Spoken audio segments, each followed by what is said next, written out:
Yes. Oh, yeah. Ooh, that was fun. Hallelujah. God's going to work it out. Work it out. All right. Welcome to Rising Mystics today. Welcome to Rising Mystics today. That's right. Rising Mystics today. All right. We're the new ones. And it's good to be here today. And it's good to see you all and to feel your energy out there. It just like, I have to have that energy, right? I have to like feel that. And it just really helps me and to just move on and to tap in. I'm kind of like a party animal, party waiting to happen. And I see a lot of other party animals around here too. And so it's good to see that you guys just freely worshiping and dancing and all of that. That's so exciting. Well, we're going to get started here today. And well, I'm about to say something else. I won't say that, but it's going to be a fun class. It's going to be a fun class, and we're going to share with you some things about your health and other things that can help you so that you can survive. And High Priestess is going to help me with this session here. And we also have Rabbi Linda, which is a nurse. Also, we have like Kelly's a registered nurse. Linda is a registered nurse. Tisha is a nurse. We have so many medical people and scientific people that's like a part of our platform. Several doctors, and I think there are others that I probably don't even know about that are in the healthcare field. And then we have NAs and naturopathics and Dr. Rich. I got a call from him last night, my Rich doctor out there in Beverly Hills, Los Angeles area. And and I missed the call, and I thought, oh my God, I should have called Rich Doctor and had him like come on today, because I just totally. But we might do another one of these, and or either we might just have another session with my Rich Doctor to come on. And then there's Dr. Vargas out there in San Diego area. We haven't seen him for a while. He's been very busy.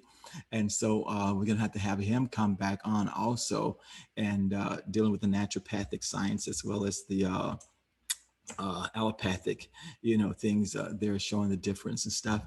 And so it's just great. It's good to see Pastor Allen out there in Newport News, Virginia this morning. We have a lot of, well, practically most of the people on this platform or in ministry in some form or another, but we have a high number of people in ministry that are actually active and functioning in ministry in one of the fivefold ministry or multiple of fivefold ministries. And we really just appreciate that. Pastor John out there in Kenya and others that are coming in from various places, and then places where this video is going to be going to in many, let me get this here. I think I got the wrong thing there. So, okay, yeah, there we go. That's better now.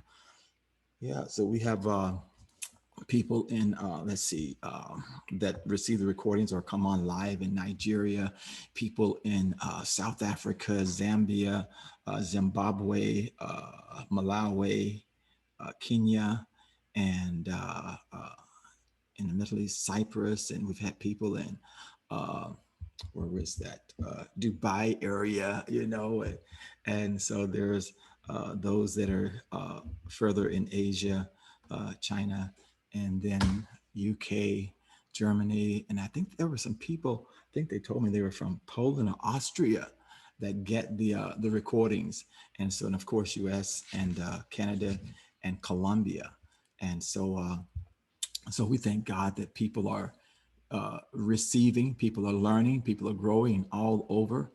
And although on the live platform, because of our timing, we sometimes get around, well, usually it's between say 30 to 50 or so. Last spring we got up to around 70 when a lot of people were out of work because of the pandemic and stuff. And but that's the live. But there's quite a few others that don't get to come on live. And then there are others yet in Philippines and in other countries over there that they don't just have the bandwidth. And even other parts of Africa, I've had people contact me and say they don't just have the bandwidth to just come on for the live, and so they listen to the audio. And so they can still hear us and they are still receiving. So that's just wonderful.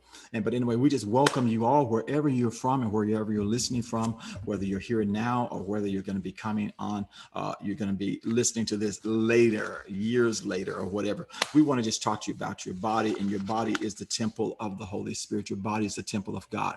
And but just before we get into this, I got so many thoughts going through my head, and I'm trying to just like organize them there. And so I'm just going to make this announcement here because I got a download yesterday. I was like sitting on my bed, like in meditation, right? And so, and I had talked to Rabbi Shaleshe in Zambia yesterday. And she had mentioned what I heard several other people have mentioned, how much they appreciated that altar show that we did, that altar service, where I had brought my altar out and showed you some of the things I use on the altar, and we dealt with Psalms 119 and and showing you how to cast spells, God spells, good spells, and to counter the negative spells and stuff. And so while I'm sitting there on the bed, that's right, Rabbi Linda says switchcraft, and so we're going to just bring out some more of our crafts and stuff. And I'm going to tell you ahead of time, this may not be for everybody, because what I've been showing you and sharing with you, we've been just kind of like, spoon feeding you guys and giving you like little basic stuff here and there.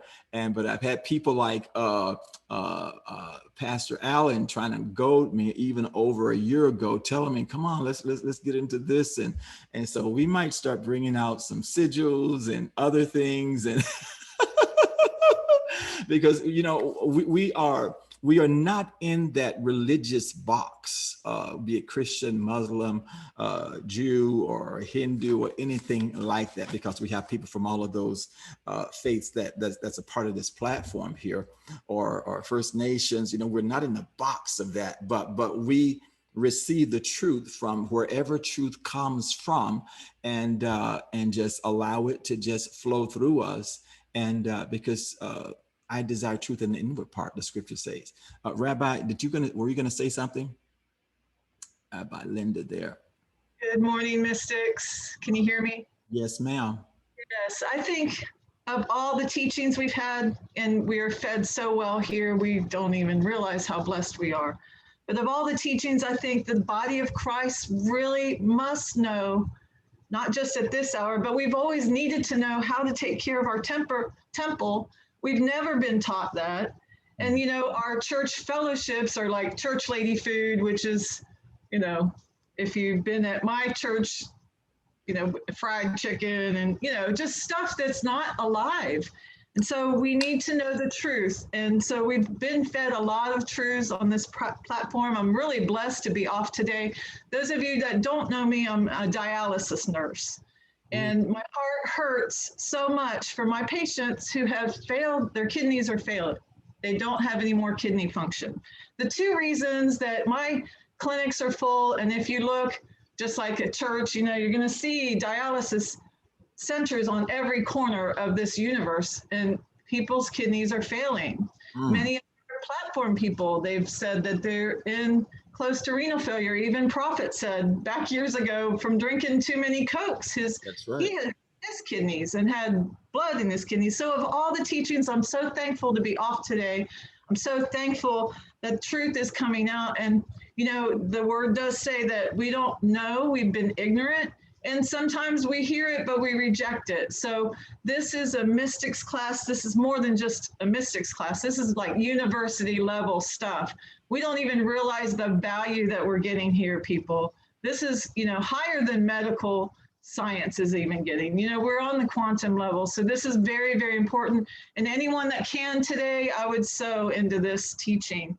But it's just, we have been living in this temple with money changers, and it's time for him to get rid of the money changers and whip, take out the whips and let's get it out of us. But it's like Zariah's teaching, we cannot be cursed, but we curse ourselves. No matter what, this world can't curse us, but we can be driven from the matrix that's out there, all the lies that we're taught. And I'm a nurse. I bought into all of this, I don't know if I've shared before, but I had breast cancer. These are not real. These are implants. I've had breast cancer, uterine cancer.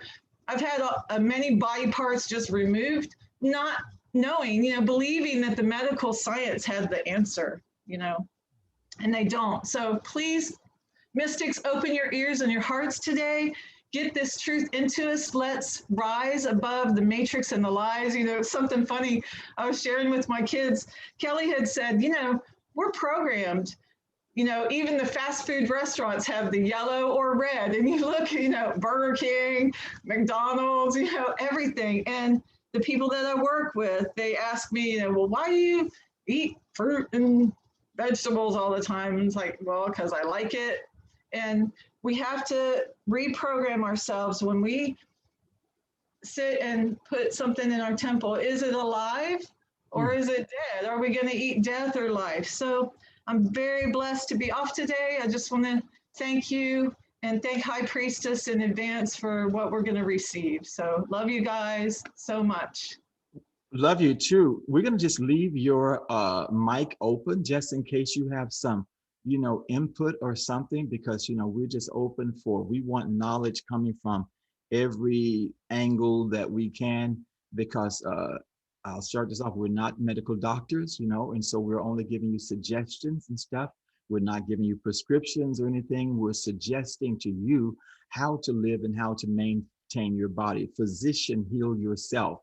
We're calling forth the physician, the doctor that's within you, Christian terminology, the Christ that's within you, the Jehovah Rapha that's within you, to heal yourself and not to depend on the system out there to do it for you. But God has given you everything that you need so that you can do it for yourself. And so we're going to give you some tools today to help you to do this. And as Rabbi Linda was sharing with us, I mean, that was powerful. I didn't know all of that you'd gone through all of those challenges. That's amazing. You still here and you still dancing and you still worshiping and just, wow. You never know what people have encountered. You never know what people have encountered and what they've gone through. And as the story goes, why they're so intense about their spirituality and what they're doing. It's, we've been through various things. And so that is amazing. And so, but yeah, today we're going to be talking about the body temple. And we're going to just share some things with you. And Linda's, I'm going to just open Kelly's mic right now also, or maybe I'll just wait because she has some background noise that's going to be, that maybe there, I'll just wait till you get ready to come on. You let me know. And then, but we have her here. And so, but yeah, one of the things that Linda mentioned is the colors. We have all of this subliminal information that's being poured into us and stuff. You don't realize that you see these colors. They use these certain colors, the red and the yellow and stuff like that, because it activates certain parts of your brain and tells you that you're hungry, that you need this and things of that sort and stuff. And as you see the commercials on TV, you'll see these wonderful commercials about all of these, go get this fast food, go get this, and you're in the middle of the night and you get in your car and you go get it, because you got told to go get it. And those pounds are coming on and stuff. And then you see the next commercial about how you can diet and get it off.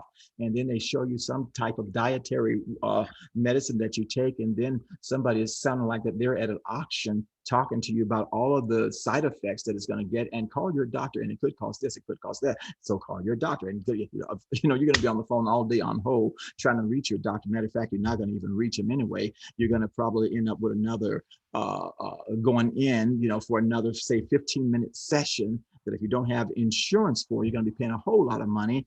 And then you're going to be given some more medicines. And we have nothing against doctors. We have quite a few doctors, several doctors on this platform here. But I learned quite some time ago through Dr. Patrick Frazier, you guys know him, up in Seattle area, Washington State area. And I was sharing things with him years back and stuff like that. And I asked him, well, didn't they teach you this in medical school? Because I mean, he's brilliant. He speaks about 9 languages. He's when he came to this country here, he scored the highest that had been scored like at that time on the medical test.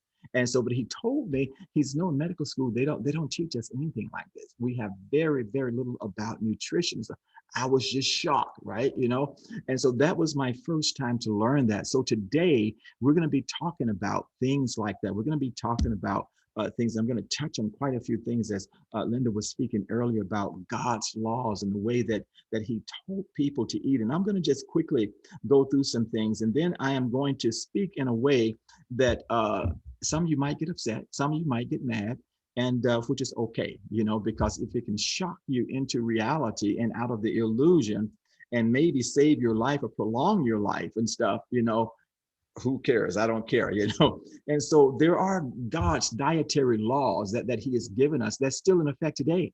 It's still in effect today. They're the dietary laws, and I'm not going to go through them today, but you can read them. You find that when in Genesis chapter 1, after the creation, he told humans what they were to eat, and the herbs of the fields, and it was all natural. It was all living food that they were to eat. Okay, he says, if you want to live, if you want to have this abundance, this is how you eat. Then you find that, after the flood, that the diet changed, and he allowed them to eat, those that wanted to eat clean animals. Okay, and then you find again, there was in Leviticus, and he really reiterated that these specific animals that you should eat in Leviticus, say 11 and 20, and Deuteronomy chapter 14, and he showed them how to eat, because you have to remember that these people had been in Egypt, and they had a slave mentality, so to speak. So they were eating a lot of slave food,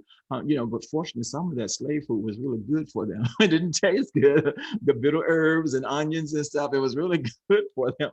And so, and just like in this country, like, many of the people that were made into slaves, they were given like, the stuff, that was actually kind of good for them, like, and they were muscling up and everything. And their captors didn't even realize it, they was feeding them the worst stuff. But those the stems from the greens and the other stuff like that, where all the nutrients were, they were eating that.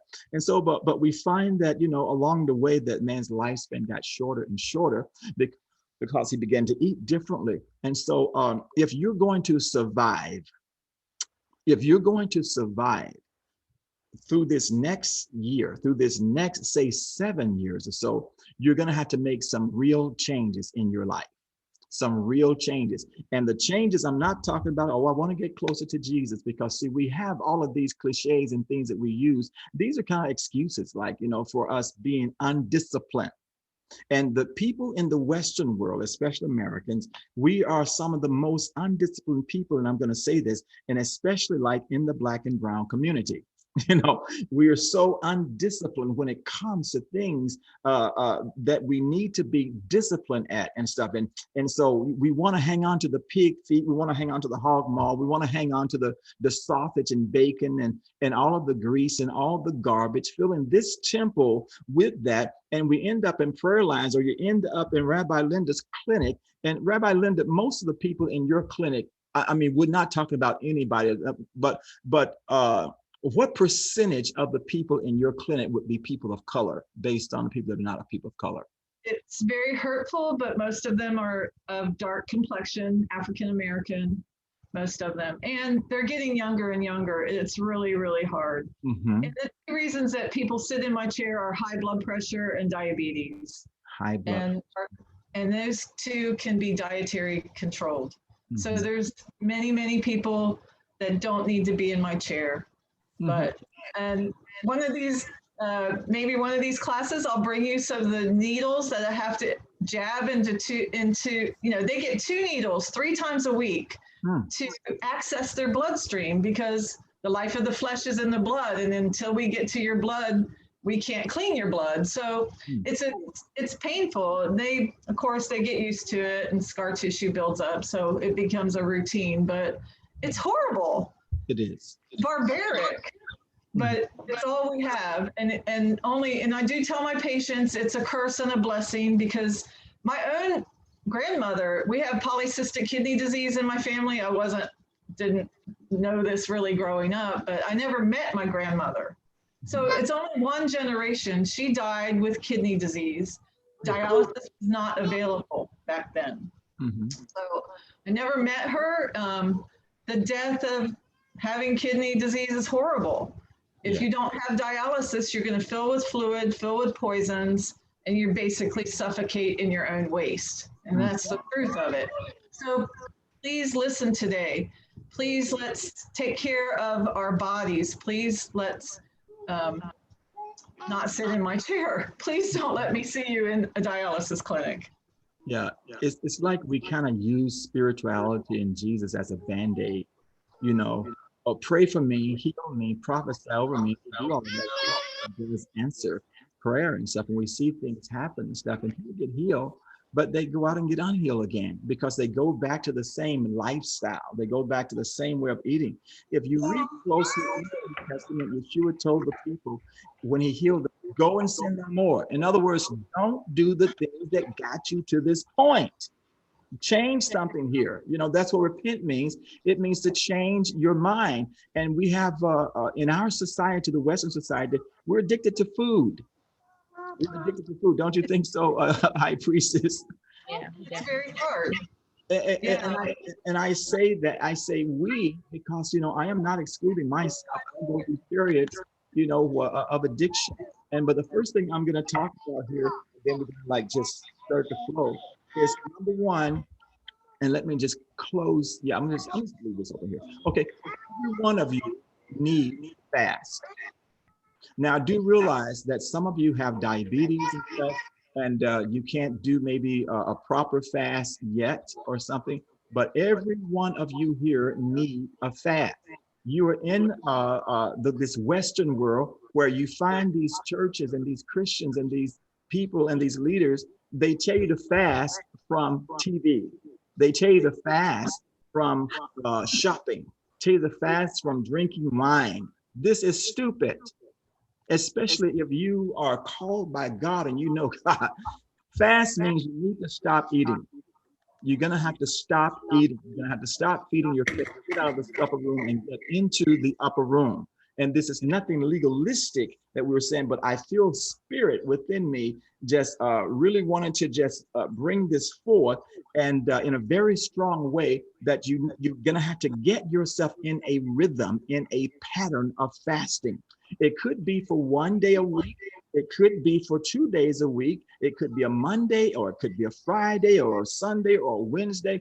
And if you feel that you can't really just do a complete 24-hour fast, you do a partial fast. But fasting means abstaining from food, not from TV, not from your favorite desserts or things like that. Well, I'm fasting from dessert. You can do that too. That will help you. But when I'm talking about fast, I'm talking about stop eating. Why is it necessary to stop eating? Your body needs a Sabbath. Your body needs a Sabbath. In the Western world, we've been told that we have to have 3 meals a day. Did you realize that that's crazy?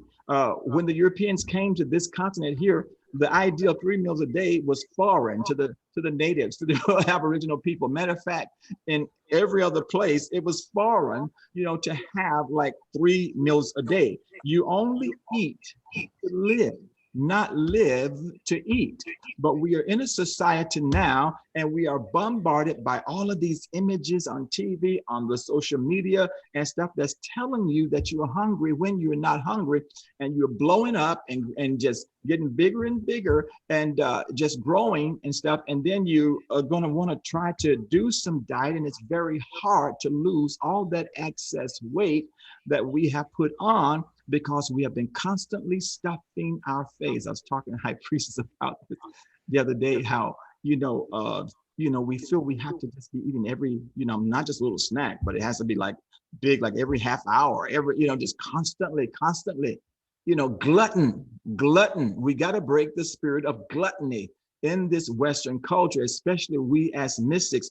You can't be gluttonous if you expect to manifest God's glory in your body, because see, you got to have enough energy of the spirit working in your body in order to manifest that glory. You got to have enough. And so if your body is filled with toxins, your body cannot accommodate the level of energy and spirit and revelation and downloads that the Holy Spirit wants to bring through. It just can't handle it.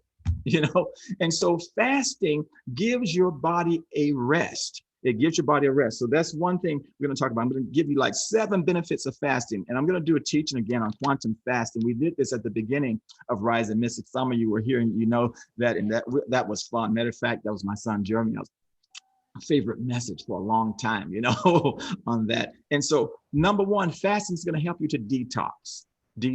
Okay. You might say, well, I don't have toxins. Yes, you do. You have toxins.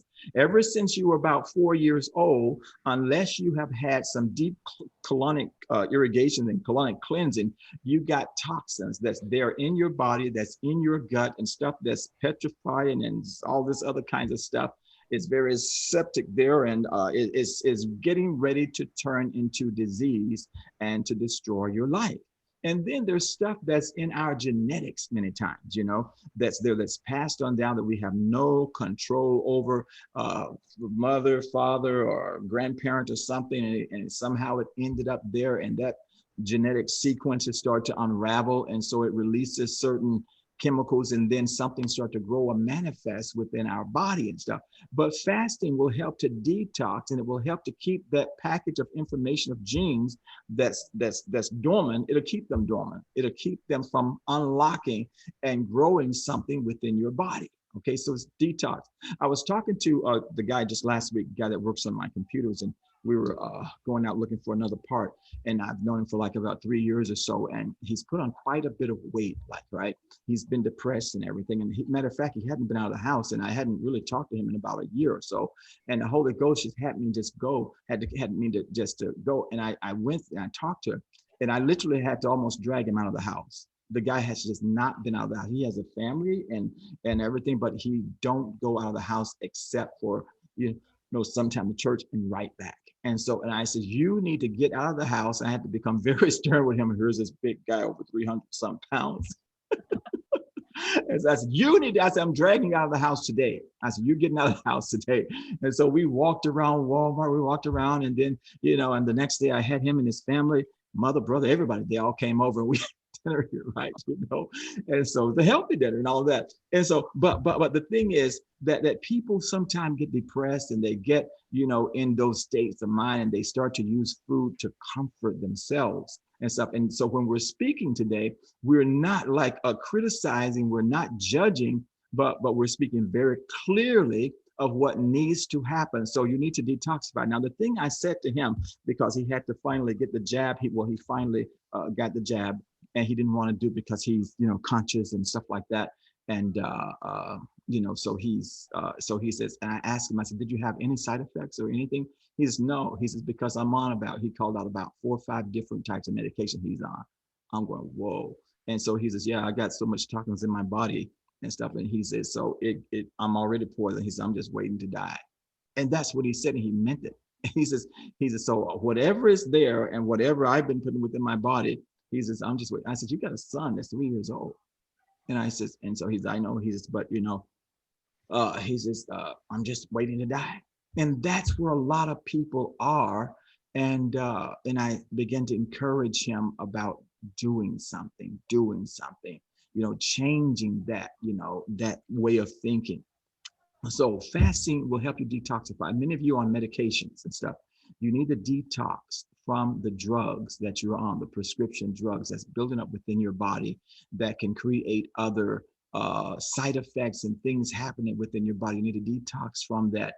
Detox from all of this unnecessary food and bad food that we eat and overeat and stuff. You know, from the reason why some of you are constantly eating is because you're not getting the nutrients that you need, and the body is saying, I need nutrients. And so you think it's needing food, so you put in more food and stuff, and no, you're not getting the nutrients that you need. And that's what your body is trying to tell you. And so you have to detoxify. And that's what fasting does. A 3-day fast will reset your body. Now, if you have no underlying conditions that could prevent you from 3-day fasting, like type 1 diabetes or something like that, you know, begin to work yourself into a 3-day fast, because, you know, you need to do that so that you can get into what happens is called autophagy. That's when all your bad cells are eaten up by the good cells. That's why 3 days and nights and stuff, the body resets itself. Even medical science is saying that today, you know, you want to reset your body, the frequency and everything. You need to fast, and it's going to detoxify. And so if you can't get into like just a 3 day just right away, which, you know, I've been trying for a 3 day for the last like maybe maybe month and a half or so. I'll do 2.5, and then I'm cooking or doing something here, and then I'm like, kids, come on, eat this, try this, you know. And I say, oh, I was fasting. Oh God, you know, like that. I go like that. I might as well eat now. So subconsciously, I think I really wanted to eat anyway. So, and so, but you know, we have Pastor Allen. You know, he does his 3 days. You know, at least 3 days and nights every month and stuff. You know, and just like clockwork and stuff. You know, and so you can get into a disciplined diet, because that is a diet. So Detoxify. Fasting is going to help you do. Is going to bring mental clarity. Some of you're all fogged up in your brain, you know, you can't think clearly and stuff like that, and you can't remember stuff, and you confusion and stuff. That's because all those toxins in your head, all the drugs or the toxins from the food and stuff, you know. And so you need to detoxify. Your brain needs to detoxify so you can have mental clarity. Number 4, to reduce the inflammation within your body. Fasting will reduce the inflammation within your body. Number 4, rather, it's going to reduce the cravings that you have. Okay, because some of you got well, we all got some kind of parasites, but some of you probably got big tapeworms and don't even know it. And that's what's eating up your food, you know, and you're like hungry. Oh, I just ate, but I'm hungry again. That's that tapeworm. You got all those parasites. You're feeding a whole host. You got a whole army there growing in there and stuff like that you're feeding constantly, and they're just eating, and it's killing you, you know. So stop feeding that army of parasites. Kill them. You kill them by fasting. Starve your army of parasites and flush them down the toilet. Feel free to jump in anytime, Kelly, or so, while we're talking about fasting. Then we're going to move into some other things that Kelly's going to specifically talk about. That is true. And a lot of times when people crave things, especially sugar, it's the intestinal parasites that are really craving the sugar. It's not really you craving the sugar a lot of the times. And things that will kill intestinal parasites are Brazil nuts, which you can get at your local grocery store. Garlic is a good one. Onions and pumpkin seeds kill intestinal parasites. Did you guys hear that? Garlic, Brazil nuts, pumpkin seed, and onions. Me and my kids, we eat garlic, just eat it, just, you know. I don't know. Like that. Matter of fact, we go to the Indian store. We do a lot of shopping at the Asian store, you're right. And so we get this garlic that is dried garlic, but it has a light covering of just like sugar crystals on it, not very. And we just eat it like that. And the kids, they love it for snacks and stuff. So kill your parasites, kill that army that's eating you up from the inside. All right.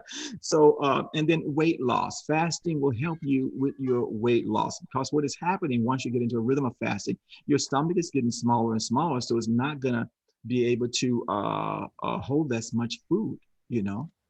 You may be used to eating maybe a plate of food and 2 plates of food or whatever. And then you'll notice that, oh, I can only eat 1 plate now, you know. And so, and another thing, I'm going to say this, I'm not making fun of anything. If you are trying to lose weight and stuff, and stay out of the all-you-can-eat restaurants. There is no reason that you should be going to all-you-can-eat restaurants and stuff, and you're saying that you're trying to lose weight. Because you know that you're going to sit, Raquel, it's like, you know you're going to sit there and you're going to have like 4 or 5 plates before you, and you're going to try to justify it by saying, well, I had a plate of salad.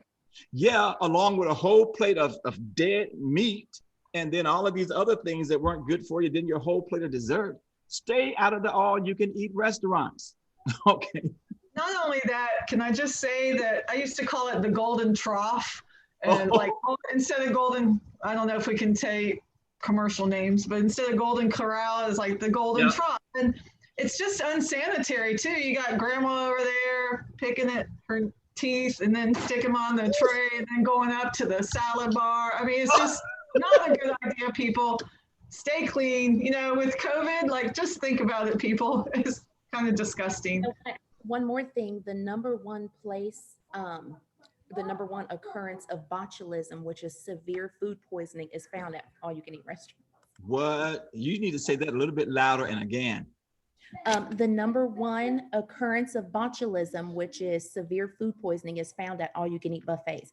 And I know a lot of times if you go to those, you'll see like little kids going up and they're wiping their nose. Oh, people coughing all over stuff. It's just so nasty. That is so true. Try to overdose. And then, you know, another thing that people do to try to deceive themselves, I guess, and stuff, they have this whole big plate of food piled up, and then on the side they'll have a Diet Coke. What are you doing? And diet soda is worse than regular soda. It's all bad. I know years ago it came out, this is true because I've really researched into this, that there are aborted fetus cells from aborted fetuses in soda to enhance the flavor. That's so true. And it's called maggot. And what it does to the bones, it's not good. Soda is so bad, but diet is worse because there's a lot of things in diet pop that they don't have to legally put on the label and tell you it's in there.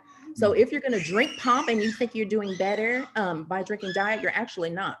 I don't recommend soda at all. But if you feel like you're trying to maybe wean yourself down off of it, avoid diet altogether and just get the regular stuff because there's a lot more chemicals in the diet soda than in the regular soda. We don't realize is soda is filled with phosphoric acid. My patients have issues with metabolizing phosphorus. Phosphorus is in pretty much every doggone thing we eat. It's in the fertilizer that the cows eat. It's in meat. It's in everything, milk products, everything. Phosphorus will actually eat your bones to where you have severe bone disease. So please, let's get off of the sodas. And aspartame also is in a lot of sugary drinks and soda, and rats won't even consume it. Wow. It also leads to Alzheimer's. Oh my God. Wow. So we're wondering why we're going through all of these mental issues and things like that. It's what we're putting within our body. So most of the time it's not the devil, as many Christians say, oh, the devil is attacking me. I think we're attacking ourselves and don't know it and stuff, you know, so it boils down to discipline. So fasting also reduces tumors. Okay, it will literally reduce the size of a tumor because it's being starved of the toxins that it needs to grow by, right? I told you my story, I won't go into it again, but I went through that 21-day night fast and stuff. And I don't know when exactly did the healing manifest, but that was a big part of detoxifying my body, although I have a vegetarian body and brain and stuff. And I say that because, see, when you become whatever type of food that you eat, if you're eating meats and stuff like that, you have a meat body, so to speak, and a meat or carnivore's brain. So whatever that is within that animal, that's within your body. So it's not just what you are what you eat, but it's you are what you eat and what that thing has eaten. Mm-hmm. So it's not just you are what you eat, but you are what you eat and whatever that animal has eaten, that is in your body. Something we don't realize, food has a consciousness as we do. Mm-hmm. And what we're doing is we're eating that consciousness. And I think some of the older tribes, you know, they wanted to eat the lion's heart so they could be strong or have the consciousness of the lion. It is the same thing for commercial food. We're eating the consciousness of the ones that are trying to deceive us. We're just eating what they want to implant in us, the fake food. It's not alive. It's not healthy. It's not giving us life. So we're learning how to choose life or death. So we're becoming marked with the beast. So that's why a lot of people in the bestial nature acting and functioning like animals and stuff. Matter of fact, there was a study done that, you know, not in every case, but they found out people that favor certain types of animals and stuff, that the body begins to get shaped like that. I saw this study, this was some years ago, and they showed people that live off mostly like pigs and just, pork and stuff like that. And many of these people, the back of their neck, they grew this like little hump of fat, just like the pig have. And so they over years, they studied these things, and they found out that the body begins to morph just like the animal that you are eating many times. I think Kelly we were talking the other day about the frequencies of food. Look at that baby, he's about to eat a banana. So the consciousness and the frequency of the food that we eat, that is very important. And so can I add something to that? Please do. Sorry. We have a frequency, but so does our food. And I just want to point out that frequencies can be manipulated. Hello, read between the lines there. So let's say, for example, wink, wink, there was a way for a button to be pushed to activate certain things within the body. You can't, cause harm to a high frequency. That's right. But you can cause harm and you can control a lower frequency. Amen. Great. That's the last point in this here. Fasting is going to help your spiritual awareness. It's going to help your spiritual awareness and help you to activate the powers that's in you. I'm going to quickly, I think I may have said enough about fasting now, but anybody else want to say something, you can, Linda or Kelly, and then I'm going to biblically, the Father, where did he take the children of Israel first when they weren't quite ready? He took them to the wilderness, and basically he put them on a water fast, and he gave them manna, and we don't even know what manna is, but we are light beings. We're made of light, and we've had, many platform people have talked about breatharianism, and there is nutrients in the air, and one of our first classes, of course, was the breath of life. And we don't know how to breathe properly. We don't know how to receive his strength. And we depend on so much, it's the three, the lust of the eyes, the lust of the flesh, and our pride. We're constantly dealing with this. And we're here to learn these things and to elevate ourselves above these three, so we can be more like our Father, and live in the kingdom, which is more real than this fake matrix and all the deceptions that we're programmed to believe. So I just wanted to point that out, that really our natural state is light, and that we don't need as much as we think we need to live. We have this fear. I have a really good resource for anyone that wants to try fasting. It's called A Healthy Alternative.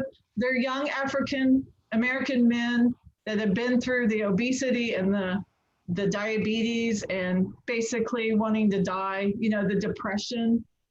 And they have a YouTube series, and they're really good if anyone wants some help with that, and really supportive. So there's so many resources, and like Prophet is saying, there's so much resources and research scientifically to prove, everything that the Father says is true. So even, like I said, I bought into all the medical stuff. I remember my first day as a nurse, I'm like, these people I felt like they were all gods. Like they were so smart and so knowledgeable. Like I couldn't believe I was a nurse and I got to be working with these very intelligent people, but they really don't know. And like we brought up, it's a practice. They practice medicine.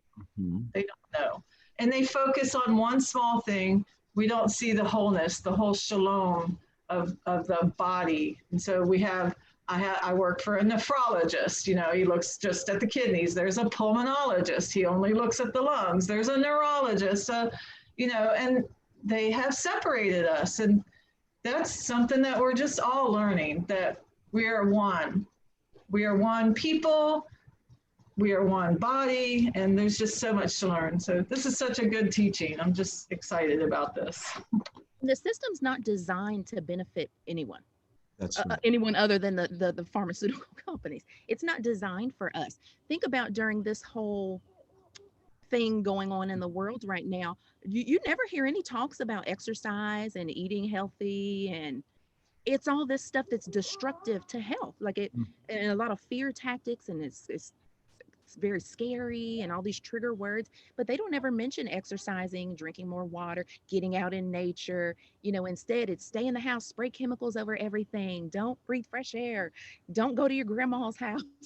So it's not designed. And you also need to pay attention to whatever is promoted. Yeah. If something is promoted heavily, that should be a red flag right there that it's not good for you. I know in the 90s it was the milk commercials and all the celebrities had a milk mustache Yeah. to get you to drink cow pus, but it's not What good is for that? Can you please say what that is again? cow pus. It Cow is not pus. good to drink at all. And they tried to tell you, oh, it does a body good. It's so good for your bones. Everyone I know with horrible bone issues and dental issues are people that drink milk constantly. Yes. It deteriorates the bones. So stay away from that. Stay away from cow milk. I mean, and think of how crazy it is. If a cow was drinking human milk, we would think that was so outlandish and crazy. But when we go drink cow milk, it's not good for you. And it's really bad for your stomach also. Mm-hmm. And milk is just basically for babies, and so the cow's milk is for the little cow. But when the cow grows up an adult, it's not having milk again. So yet we live in a community, society where everybody thinks they have to have milk like they're on a bottle or something. Just have to. Milk does a body good. It does not do a body good.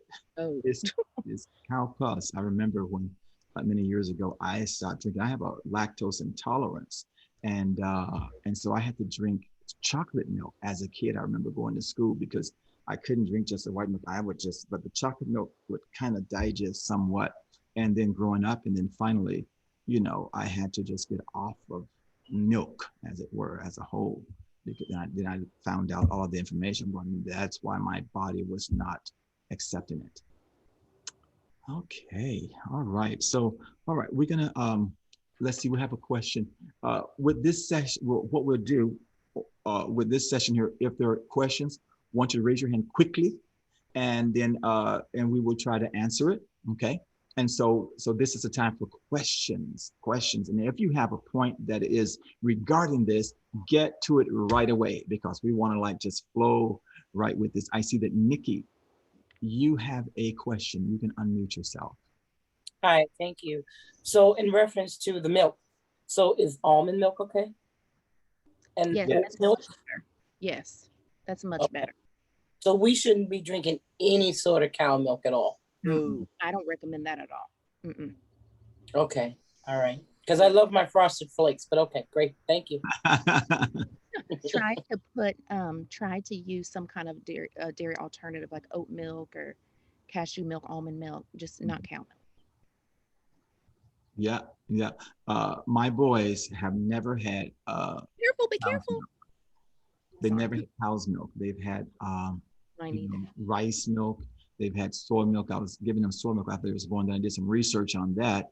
And so, I says, okay, we're going to get rid of the soy milk. We're going to do rice milk. And then they got into the almond milk, and they don't too much care for the cashew milk. I got cashew milk in there. And, but they will do the almond, and the dark chocolate almond milk is really good. Oh my God, that's great.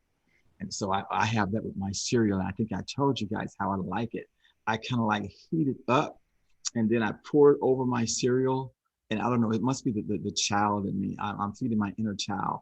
I slice my bananas over it, put my nuts in it or whatever. Then I'm in heaven. That's a meal for me at sometime at midnight or at the end of the day.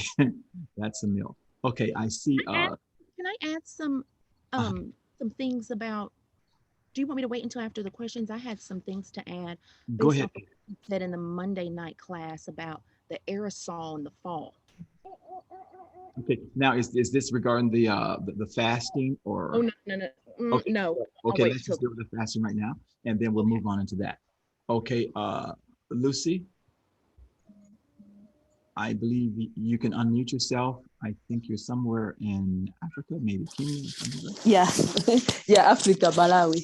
Malawi, okay, yeah. Yeah.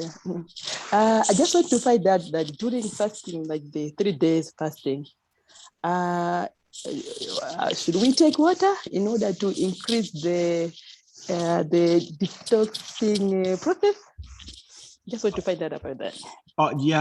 Yeah. Unless Spirit really tells you you know, you really need to drink water when you're fasting, you know, and break up all of the stuff that needs to come out.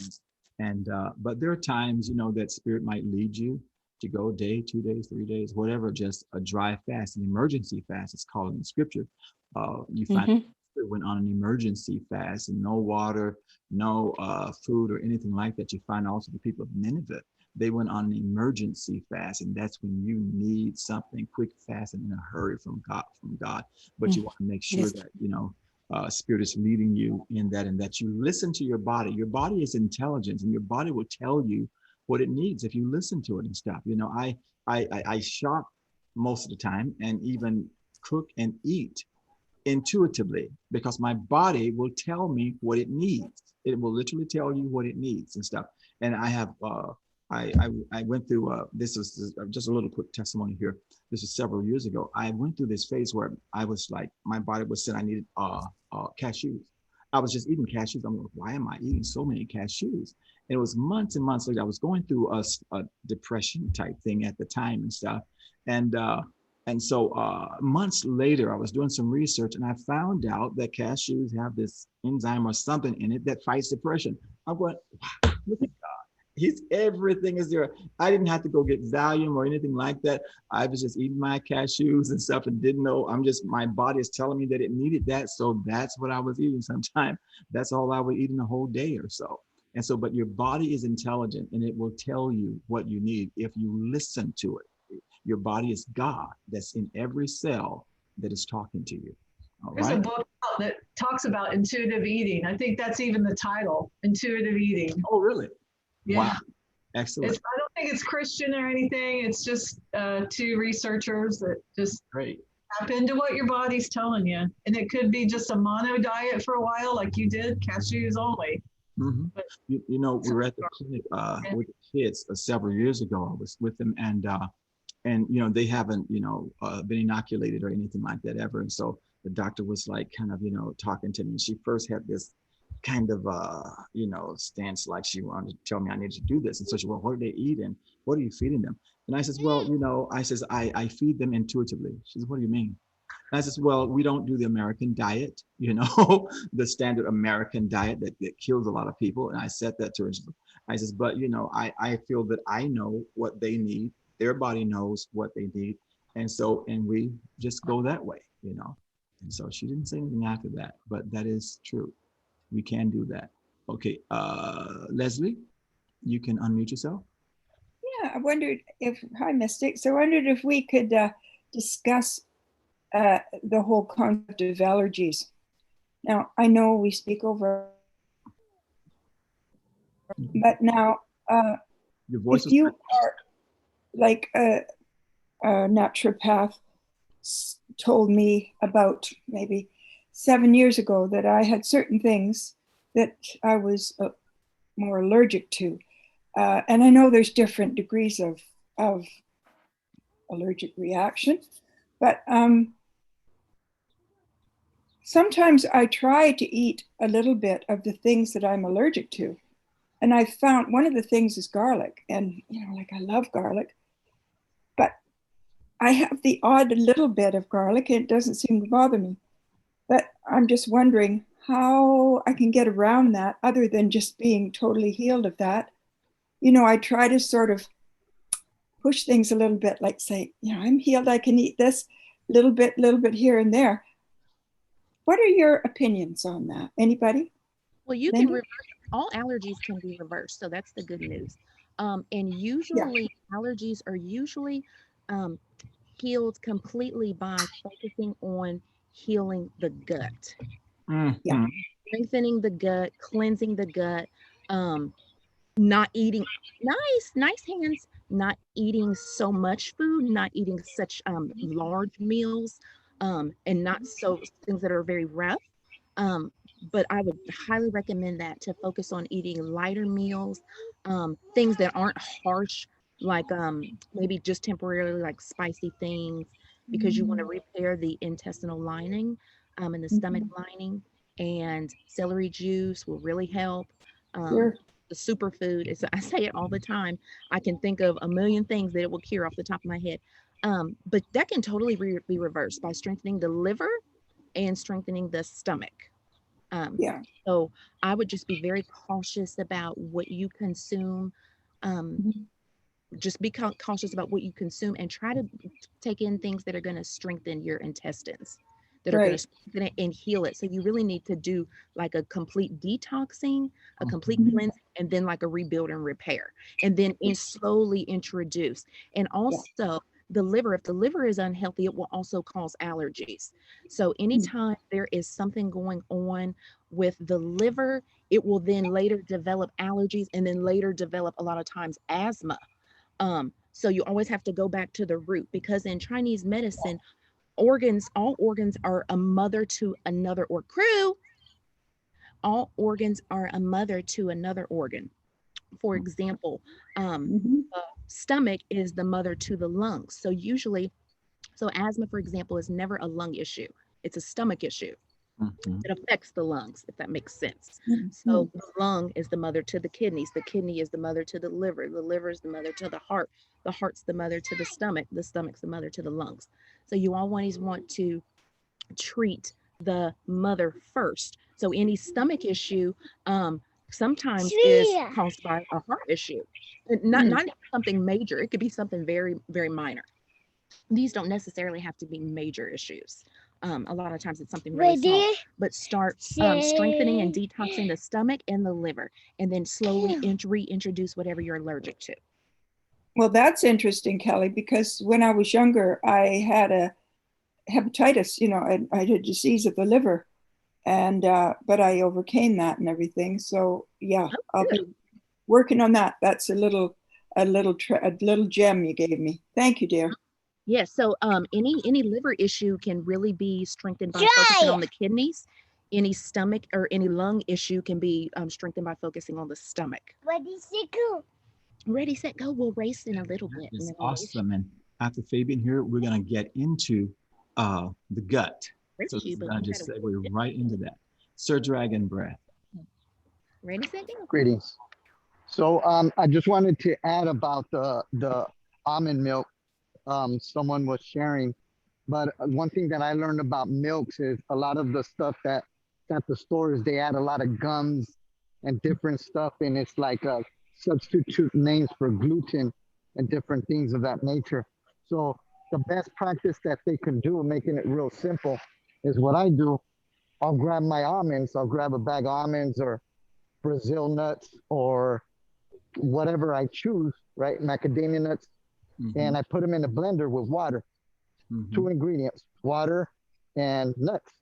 I blend it up, right? Depending if you want it chunky or you want it like milky, like the way milk is. You grab a cotton filter. They sell bags, or you can make your own, kind of like a pillowcase, and you can filter out your milk. And it's simple. It takes less than 5 minutes to make your own milk. I make my own milk all the time. That's a good, a lot of the vegan type substitutes, you're going to see gar gum and xanthan gum. Those are 2 ingredients that aren't good. I mean, just think about it, people. Gum. Like, why would we put a gum into a system that needs to flow? Any obstruction is going to, not allow the circulation to move. So good point. And it's probably a lot cheaper when you do it that way, right? Yes. Yes, and it's no added sugar, it's not added sodium, it's just raw ingredients. And you can make it to your liking. You can add some powdered cinnamon, which I take my cinnamon sticks and you need a good blender. I powder my own spices, and I put some fresh cinnamon and vanilla and some sweetener if you want it sweet. And that's it. I need to come to you guys. Yeah, my kids, they like the vanilla.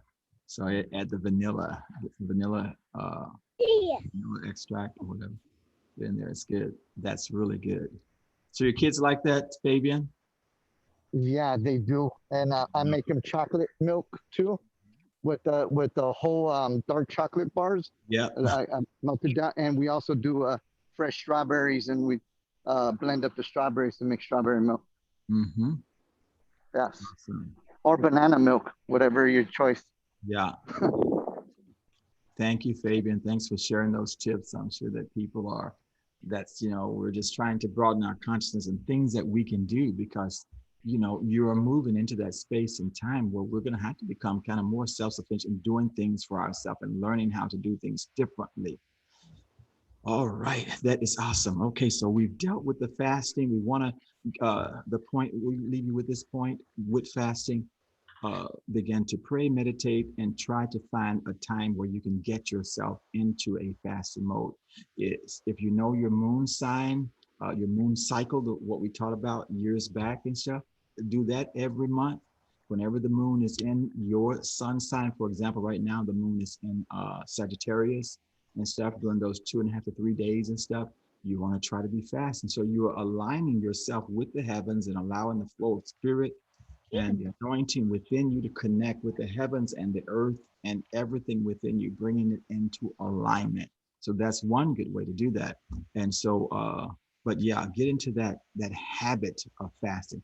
Now, if you get into a habit of fasting, my last point on this is that when things get kind of difficult in this country, the Western world, we know that in other places like in Asia and parts of Africa, people know how to go without. They have been forced to not have 3 meals a day, or maybe, to go a day or two without a real meal and stuff. But here, it's going to be very difficult for a lot of people because they bought into that whole thing. You got to wake up in the morning, you got to have this big, sloppy, greasy, dirty, filthy breakfast to gunk up your system, but then you're chugging around all day. Then by midday, 10 o'clock or so, you got to put some more garbage in yourself. Then at 12 o'clock, you got to keep the garbage in here again and stuff. And then about 2 or 3 o'clock, there's more, toxins and stuff. And then evening, you're going to really just do an onslaught of just like, stuff. And we do this every day. A lot of people do this every day, and the body gets used to all of the toxins and all the garbage and stuff. And so can you imagine your body is working 24 hours? It's taking some of that meat, the dead flesh that you're eating, up to 8 hours or more to just digest. And we're putting more in. So the body is constantly working, trying to digest, all of the stuff that we're putting in. This is a machine, a high-tech machine here that you have. And so it is working constantly. And if you don't allow the machine to rest, it will break down. It will burn out. And this is where sickness, disease, and stuff like that, and all of that starts in the gut because we have put stuff within our body that really should not be in our body, or we're putting it in too frequently and stuff, and not giving the body a chance to rest and to reset itself and to kick out all of the other garbage. And so, and just my last thought, you here that are meat eaters, think about it. Try to think vegetarianism. Not telling you to go vegan, but you need to get away from meat. You need to get away from even the clean meats, because the clean meats today are not as clean as they used to be and stuff. You see what they're feeding these animals and stuff, and that's going within your body and stuff. But you can live longer. You will age slower. You will be more healthier and stuff if you can get off of the meats completely. Your body doesn't need meat. You really don't need to put a dead animal inside your body to live. That's not the way the Creator designed the physical body. And what about my kids? What about your husband? What about this and stuff? You can live in a situation where you're preparing foods for your family and stuff. I did it. And stuff. The kid's mother was not always a vegetarian, and she was kind of a part-time vegetarian. And so, but I remained a vegetarian and stuff. And some people say that, well, I'm going to eat it just because of my husband or my wife. It's easy for my kids. No, that's just an excuse. Get rid of the excuses. And when somebody start to do that and take the lead in that and stuff, other people will follow. I think, as I said earlier, my kids have never had any meat. And thank God for that. And because they were trained and they were taught that your body doesn't need that. Matter of fact, the smell of dead animals, they almost gag and stuff because they never had it within their body and stuff. So you want to start to think that way, cut down on the meat. If you're just a constant meat eater, cut down on it and maybe eat very little once a day if you have to and stuff. But just get rid of it. If you don't know what to eat beside that, go online instead of like your Facebook and other social media. Go to YouTube, type in like vegetarian eating. You will find thousands of recipes and things that you can do, or just listen within and stuff. Some of the best recipes that I come up with is crazy. It's like when I'm fasting. And because somehow I'm thinking, God, I can't wait till I eat. And I get this idea for something. I start to write it down and I fix it.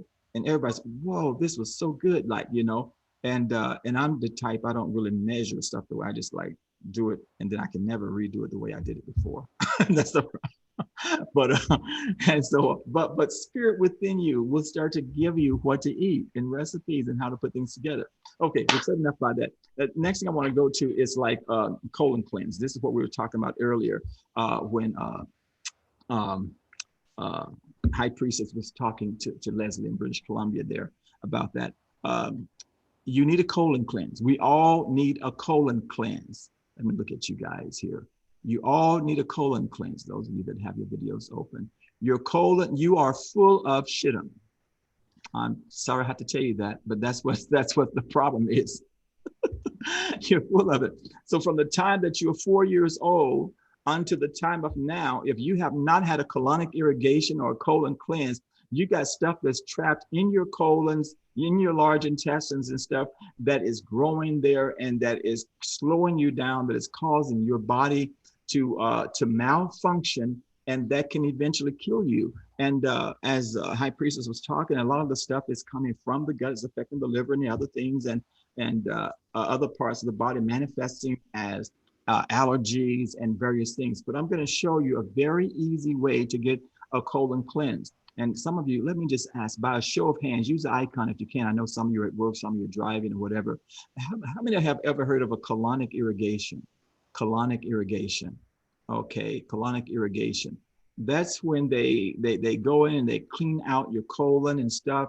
They basically, you go to this naturopathic doctor's office and they kind of hook you up. They put this little tube, and I was scared to have one of those things for a long time.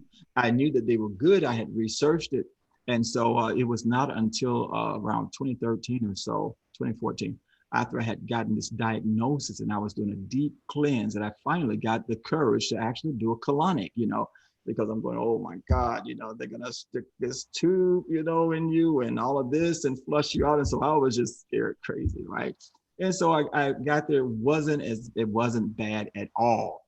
And matter of fact, I don't think he'll mind me saying this, but Mary's husband, Jarvis, they were dealing with some issues. I think it was last year, and I was encouraging them and stuff. And so he went through the process, and there were some things that was happening in the colon and all kinds of stuff. And God just wiped it all out, cleaned it all out. And he lost a lot of weight and things like that, you know, just through having, I think, a couple of colonic irrigations and stuff. But what I'm going to tell you today is that you don't have to go to a naturopathic to have a colon cleanse. I'm going to show you today how you can do a colon cleanse at home. Did you hear me? I'm going to show you today how to do a colon cleanse at home. And I want you to hear this carefully. And you don't have to go out and buy a whole lot of stuff. We're not going to have you stick anything up your butt or anything like that unless you just want to. but Nikki's laughing at me.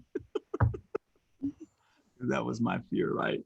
And so anyway, but so, and I know a lot of guys, you know, they don't want to have a colonic. They're afraid, you know, of that and stuff. And so, but there is a way to do it. There's a way to do it. And here are the three things that you need, actually. Is it three? Okay. You're going to need uniodine salt, not the iodine salt. You need to use your iodine salt every day. Okay, because your body needs to be iodinized and stuff, you know, for your thyroid and other things to function, because we don't get enough iodine within our body and stuff, you know. So you need to be using salt, you know, and stuff on your food as you can, unless you have some type of reaction to that, you know. So you need the iodine salt there, but not too much, right? And so now, but what I'm talking about for the cleanse, you need uniodine salt. You can get uniodine sea salt. Okay, you can find it in the stores. You can find it in a naturopathic store. You can find it in just a regular store. It's just salt without iodine and stuff. And then you're going to need some just pure water or filtered water, or just, you know, don't use the water from your tap. if you have well water, that's good. Okay. And so, and then you need just basically a saucepan. Okay. A pot, that's what it's called. Yeah. A pot. And so what you're going to do, here it is. It's very simple. And this is specifically, it's for all of us, but I thought about Leslie, and I'm going to, Leslie, have you ever had a colon cleanse or anything? Well, the thing is, am I unmuted? Yeah. Yes, you are. The thing is, I would love to do that, but because I have a blockage, I have an adhesion of the bowel, and I have extensive diverticulosis. I've been warned not to have that irrigation. Okay, that's all I needed to hear. So you haven't had that, and you don't have to have an irrigation. Okay, that's my point. And so I'm going to show you how to do a colon cleanse to get rid of the, what was it called? Diverticulitis. Diverticulitis. Yes. And so you have your uniodine salt. You're going to take 2 tablespoons, okay? And some people, they like 1 tablespoon, but 2 tablespoons of that. You're going to take a quart of water, which is, some of you, that would be like about I think a liter of water, okay? And you want to heat the water. You want the water warm enough to drink, okay? Not too hot, not cool. You want it as warm as you can. And so you're going to take 2 tablespoons of the uniodine salt, and you're going to mix it with this pure water or filtered water, not out of your faucet here, because it could be filled with fluoride and it could be filled with chlorine and all of this other stuff. So we want to get away from that as much as possible, because you're going to do a cleanse for your colon here. So you're going to mix it with 2 tablespoons of uniodine salt, and you're going to mix that liter thing. I should have brought a thing here. And it's going to be as warm as you can take it. That's very important. Uniodine salt. Okay, if you can't find it, you can maybe use the iodine salt if you can't find the uniodine salt. You don't want to do this on a full stomach. You want to do it on an empty stomach. So maybe when you get up in the morning, or either if you have not eaten all day toward the end of the day, okay? And so you have your liter of water, which is about a quart of water. And so you're going to stir it up really good after you heat it on the stove, not in the microwave. Sometimes I cheat and I heat stuff in the microwave, forgive me, because I'm rushing trying to get this stuff. And so, but anyway, you want to heat it lukewarm. Now, whatever container that you're using, that's a quarter or a liter amount, you're going to drink it. You're not going to sip it. It is very important. Read my lips. Drink it. Do not sip. You're going to gulp it. You're going to drink it. You cannot stop. You cannot stop and say, oh, let me take a couple of seconds, 10 seconds. No, you're going to mess it up. You need to just gulp it and just drink it till that whole thing is gone. You're not going to like the taste of it at first. You're going to feel the heat going through your body. It's going to go right into your colon. And you do not want to have any appointment scheduled outside your house. I promise you, you will not make it. You do not want to be too far from the toilet. You will have an accident. You will not want to go check on the neighbors and, hey, girl, I just wanted to just see what's up with you, whatever. No. You do not want to say, oh, I forgot, I got to go out to the store. You'll have an accident in the store, okay? And so so once you do this, this is a master cleanse. It's part of a master cleanse and stuff. I used to do this years ago and stuff when I did master fasting for like, say, 5 days, 10 days, or 12 days, or 15 days and stuff, but I couldn't do it every day. So you can do this for some people once a month, but I would suggest most of us here on this platform, you need to do a cleanse once a week. And so, because some of us here on this platform, we're extremely overweight, we're obese. And that means, you got about 80 pounds of shitum, garbage in your gut that is there. All of us have some and stuff, But what's going to happen when you do this, even just the one time and stuff, is going to loosen up this stuff that's in your intestines and stuff, and it's going to remove the diverticula. What is that? The seeds and food and stuff that's got stuck up in your gut, in your colon and stuff that's been there for a long time over all these years, and it's causing irritation within your body that can eventually grow into polyps or colon cancer. Okay? And so just one time doing this is going to remove a whole lot of the diverticula so that you won't have diverticulitis. As Leslie in British Columbia, she's been suffering from diverticulitis, okay?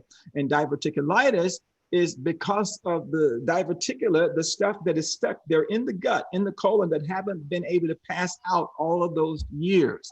And so it's gonna pass out. And you don't have to, go and get the colonic irrigation, but you can irrigate from here instead of from there. But either way, it's going to come out of there. Hallelujah. Glory to God. And so you're going to be going to the toilet in a very short time. So you want to make sure that you have enough toilet paper or some newspaper. I showed you guys how to make toilet paper with newspaper. You remember last year when people were going crazy over toilet paper? They were fighting over toilet paper in the stores, and they were just doing all kinds of crazy stuff. And I mean, it was just so sad, Geez, go outside and get some leaves. What did our ancestors do before toilet paper? Okay, what do they do in some of the countries now? I'm going to be a little bit gross here. When they don't have nothing, they use their hand and then they wash their hands off really good, afterwards and stuff. That's what they did and stuff. In some places, they still don't really have toilet paper. And then another thing I'm going to say, most of you guys don't know how to take a good shit on. The way that you sit there is not conducive to getting the stuff out of your intestines and out of your lungs. I mean, not lungs, but out of your stomach area here, because the way the toilets are set up, you're there and everything like that. You're there 20, 30. There is no reason for you to be in the toilet 20 minutes, 15 minutes. That stuff shouldn't it just pass right out? Somebody say something on this for a minute while I just jump off here for 1 second here and know I do a flush. So actually, a sign of healthy bowels are having a bowel movement 20 to 30 minutes max after every single meal. So if you eat breakfast, if you finish breakfast at 11, by 11:30, you should have already had a bowel movement. You should have one after lunch. You should have one after dinner. If not, so going one time a day is a goal for a lot of people, and I guess that's better than zero, but that's only fine if you're only eating one time a day. If your stool is kind of like hard and round and like chocolate, that's a sign of dehydration. So you need to be a little more hydrated, because it should be very smooth in a line or a C or like an S. It should be very, very smooth, not hard, not balls. And again, you need to be having a bowel movement 20 to 30 minutes after every single meal. That's true. And they have now, I've seen it out there. Matter of fact, I saw it on Facebook, where you can buy this thing and you set it like in front of your toilet so that your legs are up and not just sitting like that trying to poop, But you're looking like I spent time in Russia. And was staying in homes, and even in the public places and stuff, there were no toilets. Like maybe in some of the places there were toilets like what we have in the Western world where we sit down, but there was a hole in the floor. Now I'm in Moscow, right? I was there, matter of fact, after the economy crashed, and I'm going to be a little gross here, just so that you can get the picture and stuff. And so I happened to, I think I had taking a train ride from the south near the Black Sea up all the way to Moscow. And so I'm there in Moscow. I'm getting to my next destination, me and some other people, right? And so I had to go to the toilet, right? And there's a lady outside in front of the place, and she's selling little pieces of tissue because the economy had crashed. There was no tissue paper or anything like that. And I had never used a public toilet in Moscow, especially like there in Red Square, right? I had never use one there. And so, so I get my little, about, I don't know, maybe 4 little pieces of tissue. And I go into this building there, and here's this line of holes in the floor. And a lot of people miss the hole. And it's there. And it smells, and they don't, the system is not like here where you have janitors go in every once in a while or whatever like that. And so, and you pick your spot and you try to find the spot that is least messed up and stuff. But you squat and drop in the hole. And I think that day, anyway, I won't go further, but you get the point. The point is that, and I'm in Asia, right? Okay. The same thing, you squat because your legs are in like a birthing position, the way that women are supposed to have children. And then you release whatever you need to release because your bones and everything move, and your intestines is able to pour out and stuff like that. So years ago, as I was studying that and realized that I was not pooping correctly, and I didn't want to pay the money to get one of these certain things to put around the toilet and sit there with my foot on, I went to Walmart and I just got one of these for a few dollars. And I set it there in front of the toilet.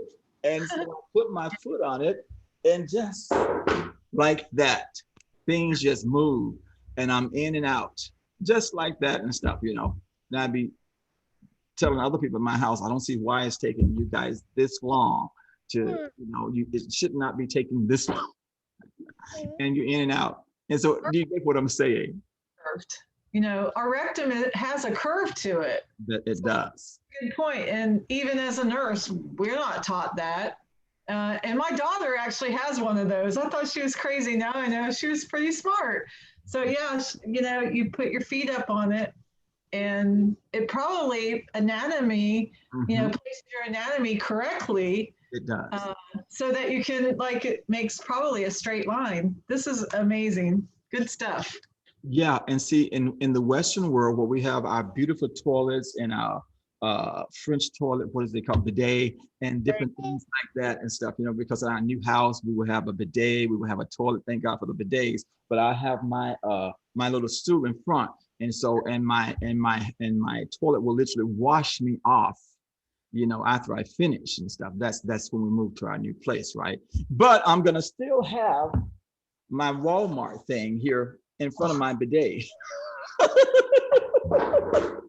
call it a stool when you defecate, when you poop, they call it a stool. So you got a stool for a stool.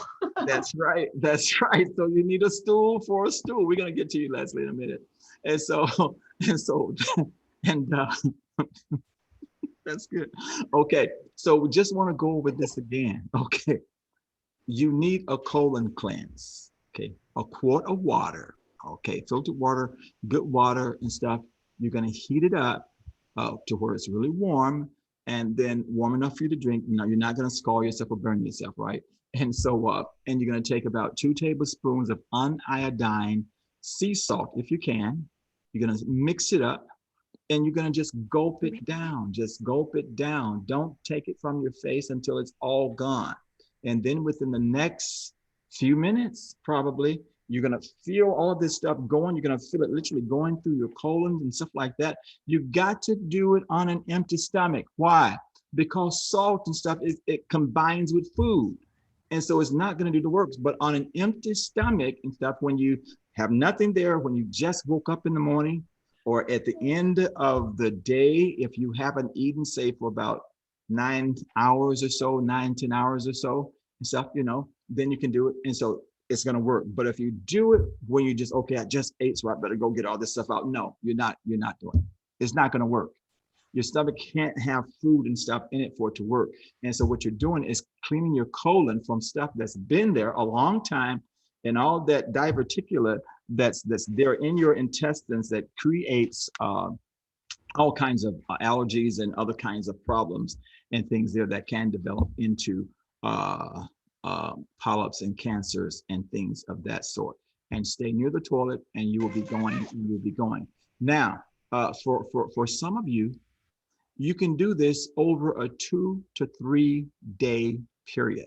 So if you happen to eat that night, later on, after you clean yourself out, which you're probably not going to want to, because you're going to be feeling so clean and so good inside, wow, you know? And so the next day, you can do the same thing.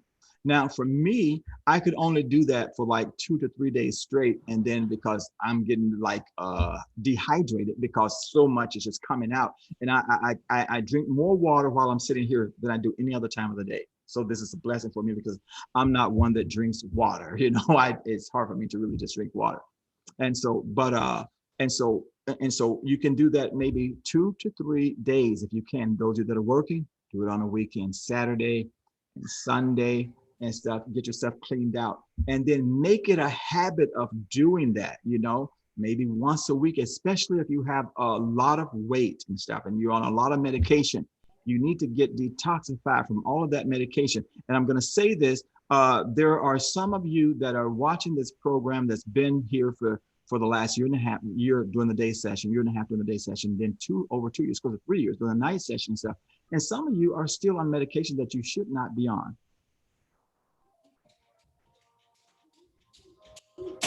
Should not be on, because you should have grown in faith at this point and the discipline that you need to heal yourself and to be off of some of the medications. And we you know, are compassionate about people that have, you know, on 4, 5, 6 different types of medication. That is so sad, you know, and stuff. And we realize that people do need medication sometime for a short period, but it should never be an ongoing thing where you're constantly, you know, drugging yourself and making yourself feel with toxins because of this. All right, Leslie. And a lot of times the medication will lead to other issues. That's right, exactly. It's very hard on the liver, and kidneys. So usually, and it doesn't work, or you wouldn't have to take it for 1 and 2 and 10 and Please years. say that again. Say that again. Medication was designed to work. If anything was designed to work, you would take it a few times and notice a difference and you wouldn't have to take it anymore. But instead, people are on blood pressure medication for 20, 30 years. Well, so what's going on? It's not working, or you wouldn't be on it that long. And now then it's created other issues in other areas in the body, stagnation and inflammation and all kind of other stuff. That's true. Okay, Leslie has a question. And then yes, well, yes, I have tried that saltwater cleanse years ago, and it did work really well. But the only thing is now, I love you, baby. My question is, maybe Linda or Kelly can comment on this too and add to this. Wouldn't it cause a high blood pressure consuming so much of that salt? That's just a temporary. No, it would be a temporary thing. Now, of course, if you're going to eat that, you know, 2 tablespoons of salt every day, yeah, that's going to lead to hypertension. But just as John mentioned, if you do this too much, you're going to dehydrate yourself. Salt is large molecule, which means that it draws water to it. And that's why a lot of people are overweight, because they eat too much salt, and the salt will cause water retention. And then the water retention makes them sluggish. They feel bad. They don't want to work or move much. So, and you'll see people's legs get so filled with fluid. So yeah, that's a good point. Of course, too much sodium, but a 1-day cleanse, no, it's just going to help you pull out and push through. 1 day, yes. And also I find I do use the stool, and also I find that the massaging the colon is really beneficial for me to help with BM, you know. So yeah.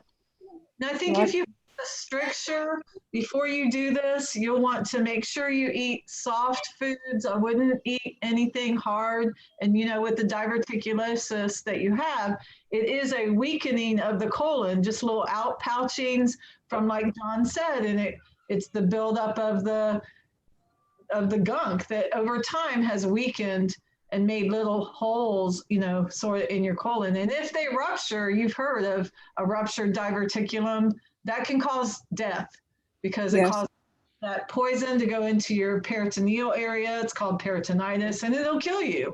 So it is important for you to treat your colon, you know, get Try and eat softer foods before you do this and get the junk out. Yeah. Yeah, and plus I have also, as you know, from the accident, I have the adhesion. So it's sort of a double whammy for me. So I have to be very careful. But I'm working on it. And thank you for all the tips.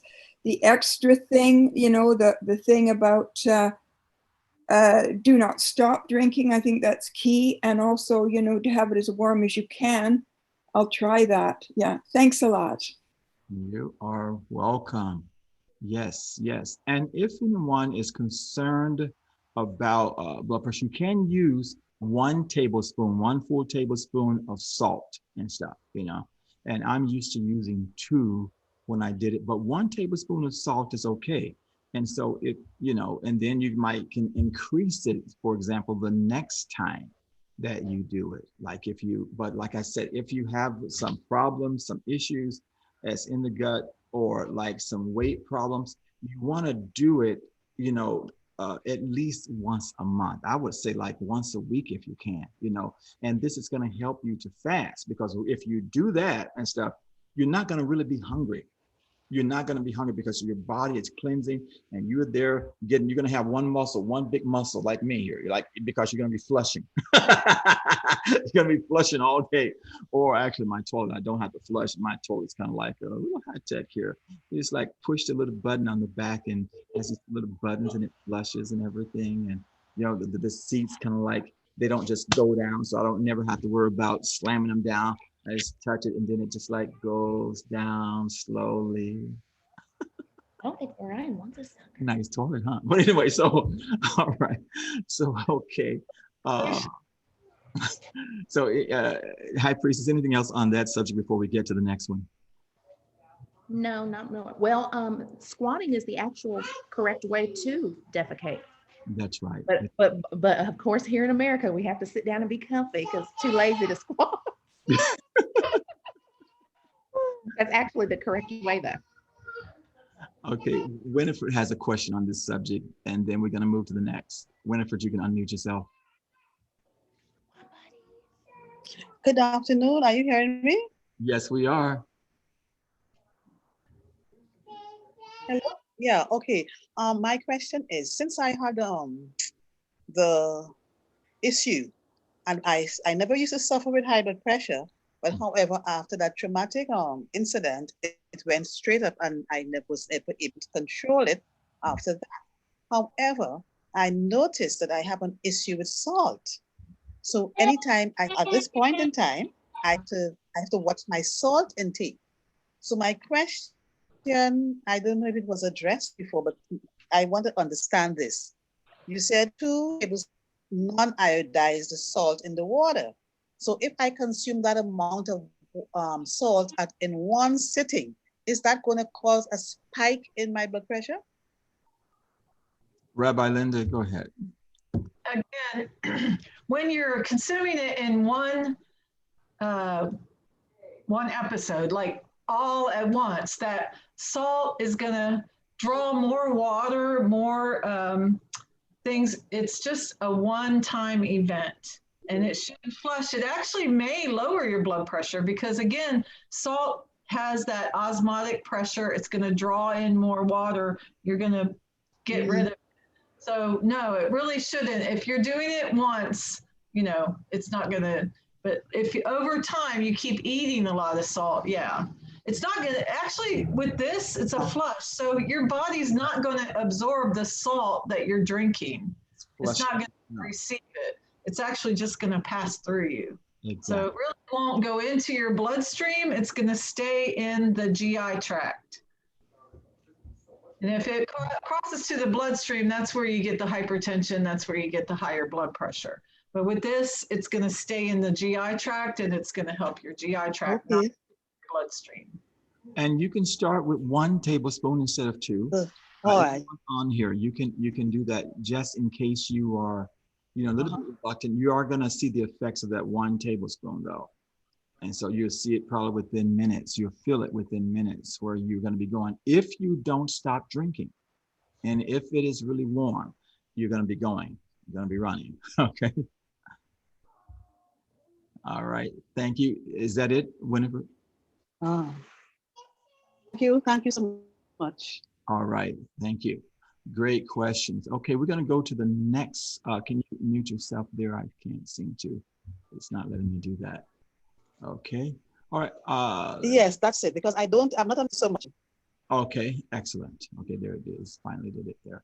All right. So we're going to go to, I want to talk about diabetes a little bit and stuff. And again, I'm not a doctor. I've never been to medical school or anything like these queens here that are top RNs and stuff, you know, in their fields and things like that, but just in my research. And I came across someone about 3-4 years ago, young man, called himself my spiritual son. And I was mentoring him and stuff, you know, basically by phone, and found out that he had like type 1 diabetes and all the things that he had to go through. He's young and he's had it since he was like about 11 years old, 9 or 11 years old. And he's had to take shots and all this stuff. And I just felt so bad. I was just trying to imagine, you know, going through school like that, you know, and then even now, like, you know, because I'd be on the phone with him and he says, Prophet John, can you just give me a minute and stuff? I would hear a beep or something like that. And I says, well, what's going on? He's, well, I have to take my shot. I said, for what?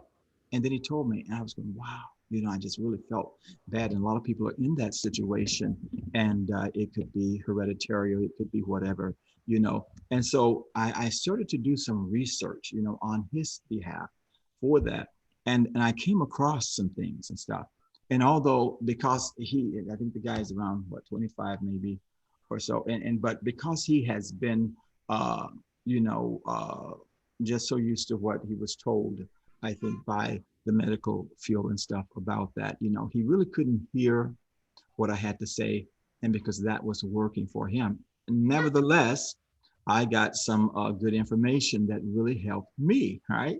And so, and my kids could tell you this, I would like, I rarely eat breakfast now because I went through this phase where I would eat my cereal, which I like, right, in the morning, and I'm doing school with them.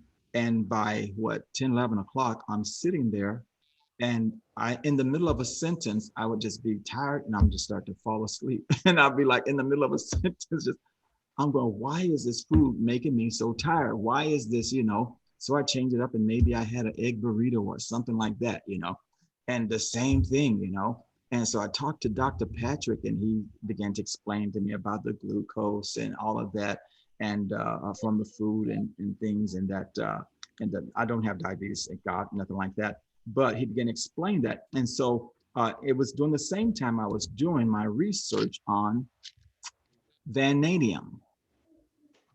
Okay, can you guys see that? Vanadium. I'm gonna close these others here so you guys can see it bigly. Hang on a second here. Whoops, there we go. Vanadium. I got Vanadium with Chromium, okay? So I found out that this was really good for people with diabetes.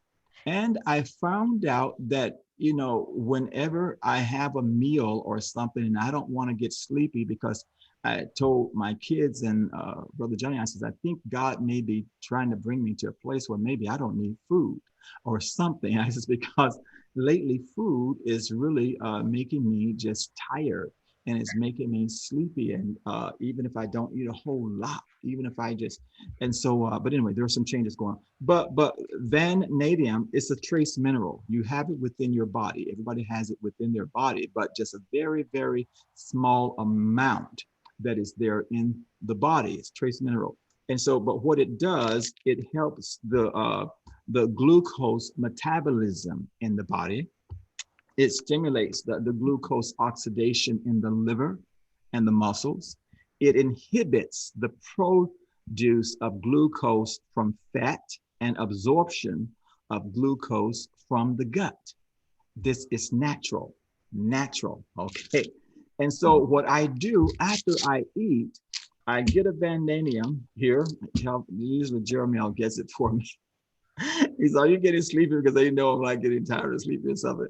So I take my Vanadium because, you know, I have a lot of things I have to do all the time.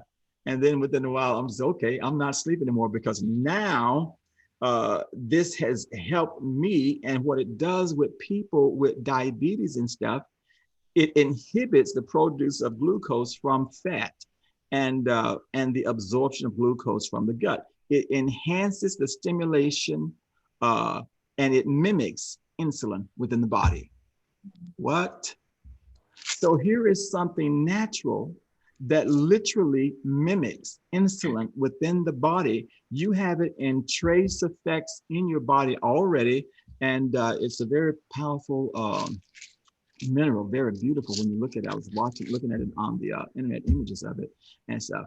And so you have it within your body, but you can get it. You can go to, I'm not advertising any place, but this is where I get mine from, Source Naturals. Source Naturals. And this is Vanadium with Chromium. And because it gives it helps when you're working with the chromium, also you have trace minerals of chromium in your body too. And so it's going to help to mimic the effect of insulin in the body and the DNA production. And it, can't read my writing again. All right. And so Vanadium, okay, I just said that, mimics the effects of insulin. It functions like insulin. It functions like insulin in the body. It alters the cell membrane functioning, making the cell membrane more acceptive to insulin. What? So something natural that is already within my body, I can take this and it's like an inhibitor and stuff, and it's going to make my cells and body produce the amounts of insulin that it needs, not too much, or it's going to balance it out. It's going to bring about the cell membrane, all of that. And it can and reduce or eliminate adult diabetes. That's what a lot of the studies show and stuff.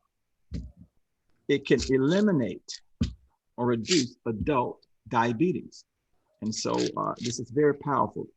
It also inhibits cholesterol production. So it's good for the heart. It strengthens the heart. Vanadium. Vanadium. You can look it up and you can do some research on it. You can go to Amazon, you can order it. There's Source Naturals. That's where I got this from. Help maintain healthy blood sugar levels naturally. And so it has the amount that is suggested for adult use only. Okay, 19 years or older. 1 tablet daily with food. Do not exceed suggested use except as directed by a physician. So you can have it there, and there it is right there. Okay, I wanted to just share that with you guys. Anybody want to say anything about diabetes? I know that there are other things, and we're only giving you tips. We're not doctors or nothing like that. This is something that I discovered and stuff, and I've shared with some other people also, and that their blood sugar levels went down, and they testify of wonderful things happening to them. Matter of fact, there are several people that's a part of the platform, especially when we first started almost 3 years ago, and I was teaching on quantum fasting and stuff, and people that had never fasted before, that had diabetes problems and stuff, their sugar levels went down, everything got balanced out, and they got off of pills they had been taking, you know, just through a fast. That was through a fast. And so here is something else that you can add to your arsenal of health for your pancreas and the liver and all of that whole area there to bring about balance, and it's vanadium. Okay, I see. Anybody want to talk about, it may not be about, I know vanadium is new for a lot of people, and chromium and stuff, and so, but anything else about the production and process of glucose in the body, maybe from the medical standpoint, especially Rabbi Linda, since you're seeing a lot of people with diabetes and stuff. And pancreas gets burned out because we're just constantly feeding it glucose. Glucose is in every commercial food. You can't get away from it. It's even in canned food. It's in vegetables. You read peanut butter, you know, peanuts. And of course, people are having allergies. That's another subject. Glucose like sugar, or what is it? For those that may not know exactly, what is glucose? Glucose is a molecule that is sugar, and our body, our brains need it. We need it for metabolism. We need it for life. And, you know, they know this, and our bodies do require sugar. It's important. But the pancreas is one that processes the sugar and the insulin. I have never heard of vanadium. That's very exciting. And again, people, this is an amazing class. You're going to get such great information. You're not going to, like some people say, you're not going to hear this anywhere else. You know, I have never heard of vanadium. And can you imagine how many people can be helped by allowing the body to use more insulin or to accept the cell membrane? Because in order for the body to use glucose, it has to cross that membrane. And in order to cross the membrane, it needs insulin to get into the cell. You can have all the sugar you want, but without insulin, it's not going to get into your cell and help you live. So this is exciting. I've never heard of vanadium. I have heard of chromium, and that has a lot to do with energy metabolism and everything. So I don't know if that added anything to you, but definitely.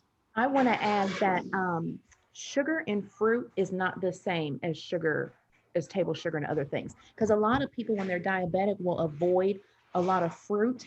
And actually, certain fruits are very healing and will help reverse diabetes, specifically berries. So sugar in fruit and table sugar is not the same thing. Detoxing the liver, strengthening the liver is going to be very critical in reversing diabetes also. And limiting stress, because stress can lead to diabetes. So you really want to make sure you eliminate any stressors from your life as best you can, because it can lead to so many different, so it can lead to stagnation in a lot of the organs, and it can end up creating a lot of diagnosis. The good thing is, and I hope people believe this and understand this because it's truth, every single disease and condition can be reversed. Yes. Not with, and I'm not talking about with drugs. I mean with foods and herbs. Everything can be reversed. I don't care what it is. AIDS, cancer, diabetes, any liver issues, everything can be reversed. So don't think that because you've received a diagnosis from a doctor that that's it and you've just got to live with it. They don't know a lot about or anything about nutrition and herbs and how to heal the body naturally. So the first step is to rebuke the diagnosis and give yourself a new diagnosis, which is divine health, and then operate from that space. Eat to live. Mommy doesn't want this. It's for you. I don't want it. Looks like we have a question from Patricia whenever we can get to her. But there's a difference between difference between type 1 diabetes, type 2 diabetes. Type 2 diabetes is something that everybody can heal, really. Many patients, even my patients, most of them are diabetic. And we have to do something disgusting. We check their feet because their feet have a chance to get wounds and stuff. And they're like, why are you checking my feet? I'm not diabetic anymore. Because you can heal yourself. They have a diagnosis of type 2 diabetes, but once they lose weight and get their diet under control, they have something called A1C that they can check. It's kind of a long-term indicator of how long your blood sugars have been high. Yes. Your A1Cs are high, you're likely to be a diabetic, and you need to keep your A1C down. But type 2 can be healed. Type 1 is supposedly a genetic disorder that kids are born with, where their pancreas has insulin issues, where it's not secreting properly. But it looks like and sounds like maybe they have a vanadium deficiency, where their body producing, and they could be helped so much better. Because this vanadium is going to help with DNA production, and what could be in the genome and stuff can be corrected possibly by vanadium with chromium. That's really exciting. You have one. Okay. Thank you for sharing that and clarifying type 1 and type 2 diabetes. And so we're not telling anyone to do anything radical or nothing like that. We're only providing information for you, giving you other options and showing you. And as High Priestess said, anything that is going on in the body can be reversed. We just have to know what to do and how to do. My people are destroyed for the lack of knowledge. And so, Patricia, you can, you have a question? Um, okay, I just want to thank you for showing us about the vanadium. I have spent so much money on holistic things. You know, some people saying cinnamon is supposed to help you and that sort of thing, but none of that helped me. None of it helped me. Diet change, which there's no problem with me. I don't eat that much anyway, but nothing was helping. It has my level has gone down some, but I don't eat that much because my appetite is not that good anymore. But I started eating cucumber sandwiches. Yeah. And, you know, just eating, you know, I seem like my taste is changing, but I just want to thank you for sharing about the vanadium. I think that's something that's going to really help me. The cinnamon didn't work for me. I did the sticks, I did the powder, tea, you know, it just didn't help me at all. So I just said I spent a lot of money trying to, you know, find a holistic means of not taking medication. I have been on medication now for a few months. Mm-hmm. And because the side effects, well, one of them was diarrhea.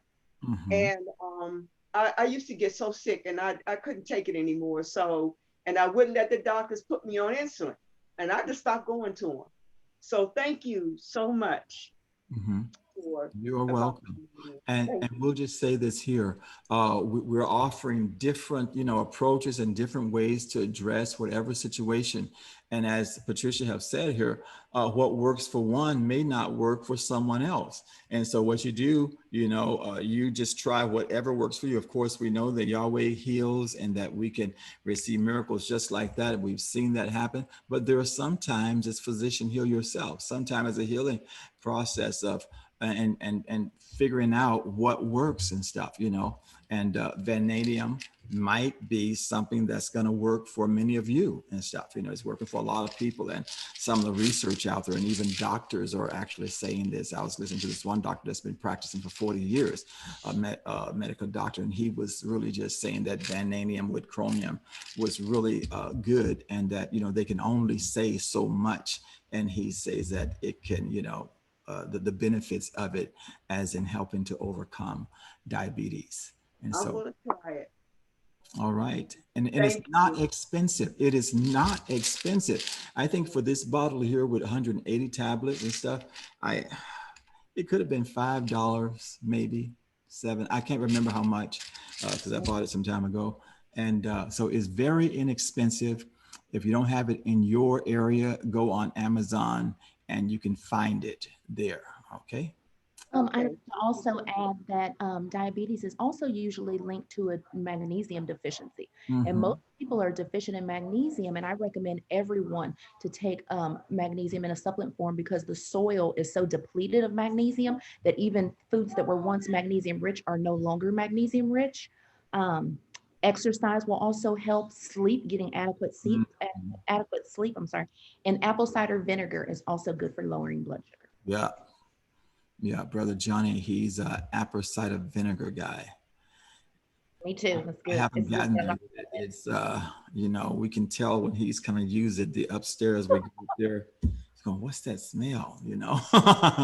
Oh, Johnny, he's doing his apple cider vinegar, and it helps people lose weight and all kinds of things. He tells me all the stuff that is good for. He's trying to get me to incorporate that in some of the other things I do. I haven't really gotten there yet. I just can't stand the smell of it, but it is good for you. And you can get that at many of the stores. Mm-hmm. Okay. All right. So I think we've done that. So one other point here. And I see. Oh, sorry. I think I saw Lady Rose's hand was up earlier, I believe, but it's not now. If you still have a question, Lady Rose, you can raise your hand and we'll get to you. But Hi. Hi, Gloria. I have a question for Kelly. As far as the magnesium and the apple cider, how many tablets of magnesium should you take, or should you do the powder? Well, I actually do the spray because I feel Oh, like, there's a spray. yes, and I spray it on and you leave it on for I think like 10 to 15 minutes before taking a bath or a shower. And if you're depleted, it might itch a lot. It might actually make your skin itch or tingle a lot. That's fine. But that's the way that it's absorbed the fastest in the body. So I actually spray it on. I get a spray. I'll put a link for it. I'll put up a link for it. The kind Okay. that, yeah, but I spray it on and I leave it on for like 10 to 15 minutes right before I'm getting in the shower. Then I wash it off. Okay. So what about the apple cider? With a teaspoon a day? Make sure that you get the apple cider vinegar, Bragg's vein. Right, I have it. Yeah, with the mother in it. And 2 tablespoons is really good. And you can mix it with a little bit of water. And you got to be careful with that because people that have, let's say, leaky gut, you don't just all of a sudden start taking apple cider vinegar. And I also meant to add this earlier that a lot of times when people, a lot of people make a lot of health changes and they don't see results. And a lot of times they have leaky gut. So everything that they're consuming, whether it's healthy or not, they're not absorbing it into the body really. So you need to work on strengthening the gut first. But with the apple sugar, 2 tablespoons, at least, that would be really good. Not overdoing it, but that would be very effective. And it's got a ton of benefits. And you can mix it with water, or you can mix it in tea. I take it straight, but my friends joke that my taste buds are burnt off. I consume a lot of very strong things every day, just like raw garlic cloves. I just chew it raw. Yeah. But you can mix it with water and just take it that way, 2 tablespoons. Okay, thank you. You're welcome. All righty. That is awesome. And you know, another thing that some of you might want to look into, we did teachings on this when we first started 3 years ago. We were teaching on like cell salts.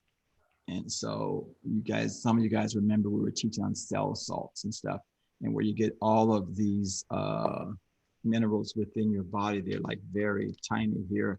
I usually just take, a few and stuff and just, do it, let it dissolve on my tongue. Keep going. So there's 12 cell salts for the 12 months of the year, and it's based on your zodiac. Can you imagine that? That God designed specific cell salts in the earth, and that when the sun is in a certain position, those minerals in the earth, like potassium, sodium, calcium, silica, ferrous, and all of these things, they are highlighted. Or okay, there's Linda's there. Yeah, we got to say, well, yeah. I take those too. That's the best brand. That's the only one I recommend. Yeah, and this has all of them in there. What's that you're showing us, Linda? Tell us what it is. It's another brand. Okay. And so, when I first started to find out and research cell salts and stuff, I thought I had to just get the one for like Scorpio, or, one, for example, calcium, because, and then calcium sulfate, for example, if you are born under the sign of Scorpio, calcium sulfate is a deficiency within your body. That's just according to the heavens and according to what God has placed in the earth. And since you're from the earth, right? And so I thought, okay, I need calcium sulfate. But then I found out that I could get all of the 12 cell salts in here. So I'm getting my calcium sulfate, I'm getting my sodium sulfate, potassium chloride, calcium fluoride, magnesium phosphate, potassium sulfate, silica, and the what else? Sodium chloride, ferrous, phosphate, potassium, arsenite. Okay, all of it, everything is there. All right, that's just something you might want to look into and keeping the body healthy. And we're doing this and changing our lives and stuff, getting the body cleaned out, fasting, doing these flushes, get away from meat if you can.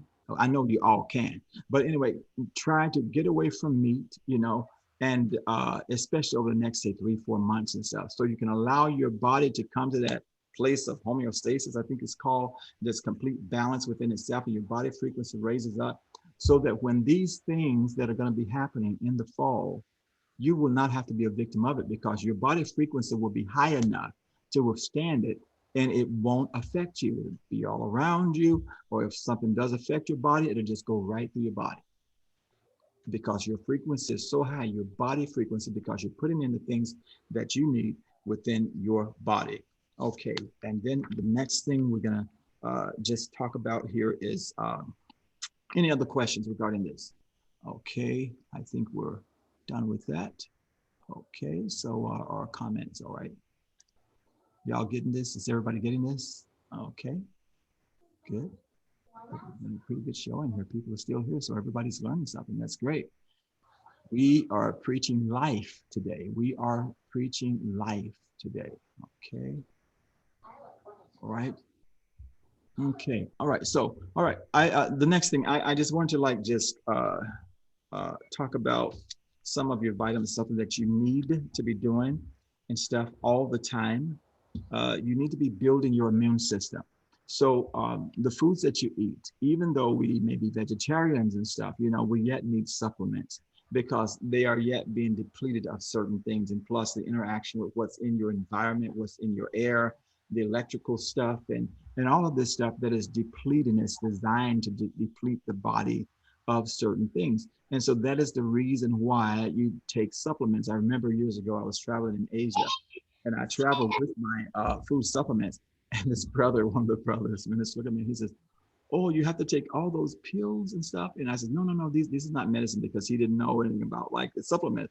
And I explained to him, you know, and because especially if I'm traveling and stuff, although I'm yet vegetarian and stuff, I don't eat wherever I am. I need to be putting stuff within my body to keep my body up, because especially when I'm on the mission field, as I told you guys, boy, I would sleep sometime 2 hours a night, and I would go like that for weeks, because of just the spirit and just the anointing and just the demand on the anointing there. So I would have to build my body up.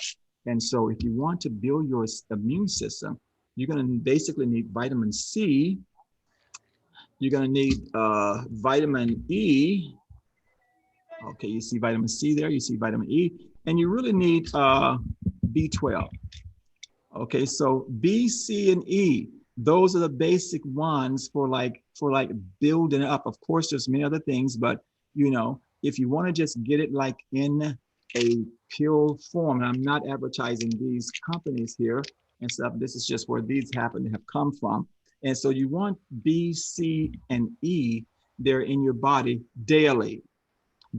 Another thing I want to point out that I found out is that although it may say on the thing, take one daily of like B, C, or E or whatever like that, if your body size is like bigger and stuff like that, you need more than one. You need about 3 or 4, because it has to go through all of that, all of your whole body system.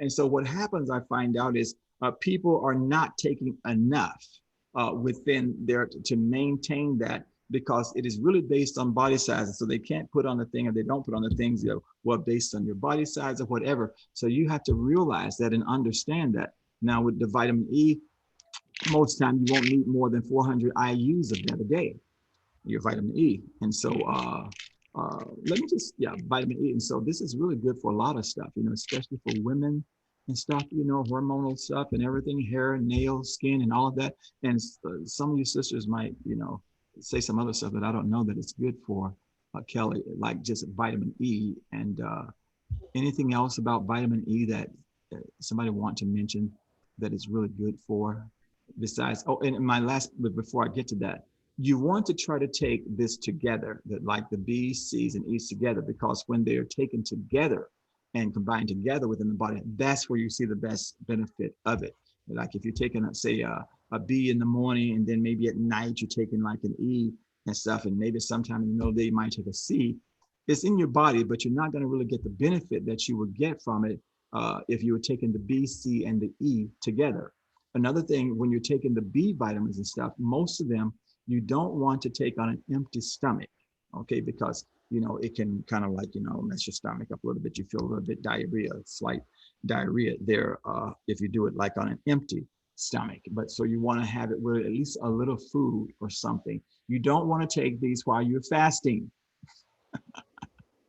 I made that mistake many, many times, and I know better and stuff. But I was like waning and feel like, oh God, here I am on this 7-day fast, and I'm about to break it. I'm trying to go to 10 or something, or maybe I'm on a 3 and I'm trying to get to 5 or 7 or something. And that's what, maybe if I take a vitamin B12, I'll have more energy. Oh my God, I wish I hadn't done that, because I got this B12 now. My stomach is all upset and I'm cramping and I'm like balled up in a fetus position. I did this. This was just last year. I'm telling off of myself. I know better. I've done it several times before.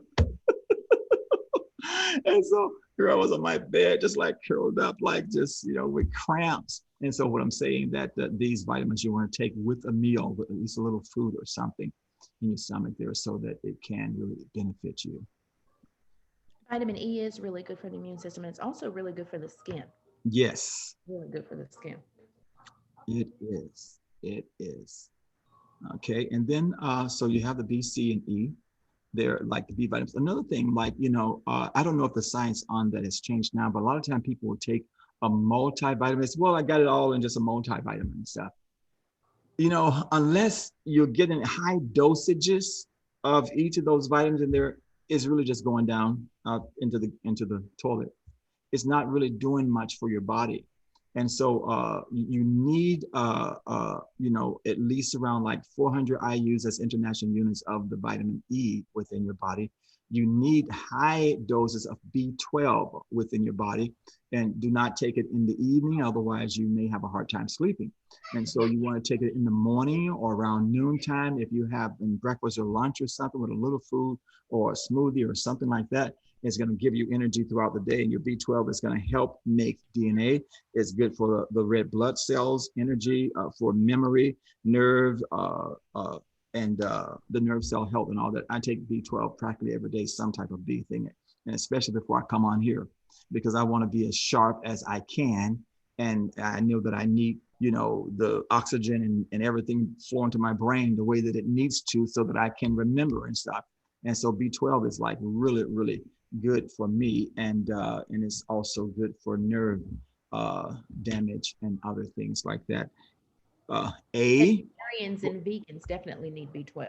Yes, exactly, because we don't eat meat, and so matter of fact, my kids even take the B12. They take the iron. They take C. They don't need E right now, but they take those, and they take some other things. They have it in the gummy form, just in case you want to get your kids. You need to get your kids involved with stuff that's naturally, instead of feeding them garbage. Okay, stop feeding your kids garbage. Hang on one second, please. Somebody continue talking. One thing I want to add that is extremely important for the immune system, and I recommend everyone take it every single day, is zinc. Zinc needs to be consumed every single day, and I think that's one of the top things you can take. You want a paper towel? For your immune system. There you go. Mm-hmm. I take zinc every single day. I also never get sick. I don't even get colds. When I was a school nurse, gosh, most of the kids were coming in there. It wasn't for medicine, but they were sick. And I mean, they were little, so they're coughing. Yep, there's some zinc. They were coughing in my face and giving me a hug, a snot all over me. I never got sick once. And I know that one of the reasons is because I take zinc every single day, garlic, which is very good for your immune system, I take every day, onions, ginger. I make ginger tea every day. I make it myself. I just buy ginger root from the grocery store, and I slice it into like 1/2-inch knobs. And I'll put like 6 to 8 in a pot of 20 ounces of water. And I bring it to a boil. And once it starts boiling, I cover it and simmer it for a total of 20 minutes. And I drink it all throughout the day, especially in the morning during spleen time, which I think is 9 a.m. to 11 a.m. So I highly recommend that. I highly, highly recommend B vitamins, like Papa John said, zinc, especially if you can stomach garlic. Ginger is really good. Anything like onions, exercise, obviously, vitamin C. And I also want to say that you always want to start with food instead of starting with supplements. So if you're thinking, gosh, I can't afford to order all these supplements, you don't have to. You really need to be trying to get all of this stuff from food, actually, and then supplement if you have to. Like magnesium, you really need to get a magnesium supplement. But if you can eat some oranges for your vitamin C, that's better than taking a vitamin C supplement. Yes. So try food first. Try food before you try supplements. Yeah. And what I do with the kids and stuff, especially during flu season or before it comes in, well, this is their gummy. I mean, it's like gummy, like kids like to taste it and stuff. They have that. So that's their B12, their D3. Okay, we're going to talk about D3. You need D3 in your body, especially in advance of all of these viruses and things and stuff. If you need enough of that. Iron, because my oldest vegetarian, Zarias, was iron deficient. So I got him this, and they wanted to put him on all of this other stuff and wanted to go here, so in there and stuff like that. So I just got iron for him, and I had to remind them every day because kids forget to take their vitamins, and these are gummy vitamin C's and stuff. And so I give them, especially during the winter months, fall months, during the cold and flu seasons, I give them all a lot of it. I increase the dosage, especially of D3 before that time, and they rarely have colds. And if they do get a cold or something like that, it passes through their system quickly because they're getting everything that they need. And as High Priestess was talking about, zinc, which is really good, especially for hormones and stuff, and especially for men, especially you that are married or so, and you want things to keep working. You still want to be happy and your wife to be happy and stuff, take zinc, okay? And so there's the 50 milligrams. Don't go. Also, oregano oil is really, really good for the immune system. When I was working as a school nurse, the music teacher at the elementary school I was working at got really sick, and he was sick for like 3 months, and doctors, of course, couldn't figure out what was going on with him. And he was on these strong antibiotics and they were doing nothing. He'd been on them for 3 months. And everyone knew that I, was into holistic health because I was eating my garlic at my desk. So I smelled horrible. People only talked to me if they had to. But I always had all of these like natural things just in case in my office. And so one day he asked me for some help, and I had some real high quality oregano oil on me. And so I gave him 3. And his mom had been sick for several months also. So he gave her 1. He went home and took 2 and gave her 1. And the next day he came back and said that was the first time in 3 months that he had not been coughing all throughout the day. And he was able to sleep. And the same for his mom, because she was really sick too. And it was just some oregano oil. Oregano. I mean, I'm like, here, you should have came to me 3 months ago. I could have got them all together. He spent all this money and like it did nothing for him. Okay. I see a couple hands here. This is the garlic, especially Jeremy and I. We love our garlic, and so it's we get it at what Winco's and the bins, or we have this bulk stuff, and this is garlic. It's thick slices of garlic, but it's got little powdered sugar over it and stuff, and it's really good. Okay, I would eat some now for you, but I'm not eating right now, so it's excellent.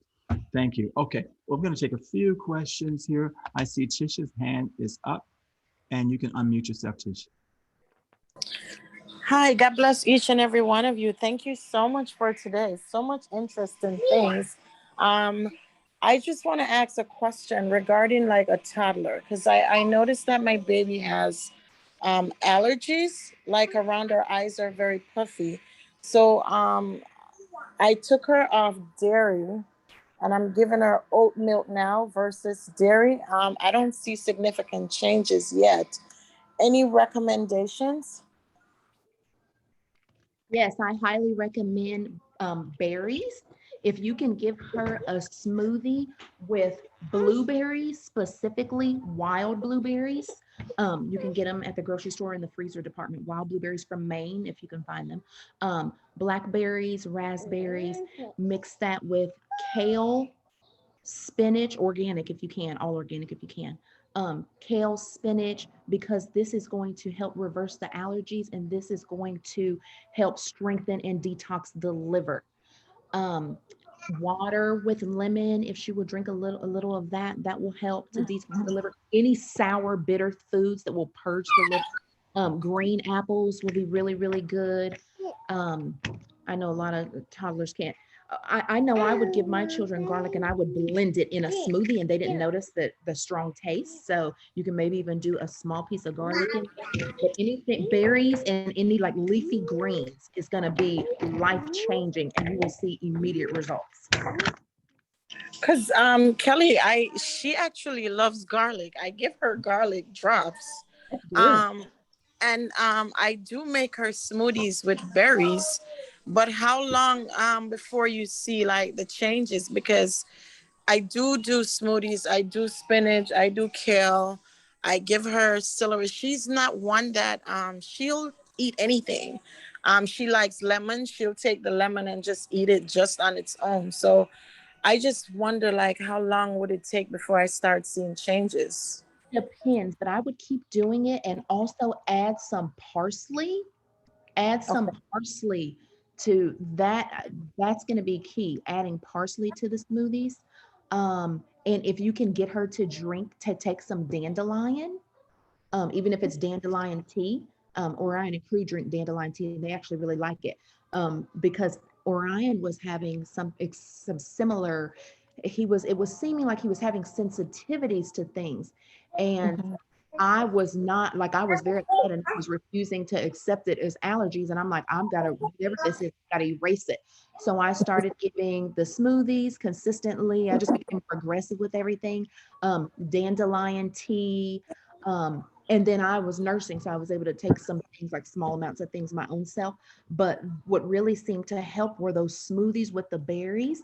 And I put blueberries, blackberries, raspberries, cilantro, parsley, and kale, and sometimes spinach. That seemed to really make a difference after a certain period, eliminating all dairy. Now, my children don't consume dairy, but they were getting some sometimes through my milk. Like if I went somewhere and had like some pasta or something that was cooked with dairy. So I made sure that I became very serious about making sure that I wasn't eating anything that he could maybe get in my milk. That made a big difference. But I just really focused on two things: strengthening and cleansing the liver, and strengthening and detoxing the stomach. So a probiotic really seemed to make a huge difference. Probiotic and fish oil make a huge difference. Okay. Thank you so much. I appreciate that. I will try the parsley and I'll send you a long list later, Tisha. I'll send you a list later on today. Okay, thank you. Welcome.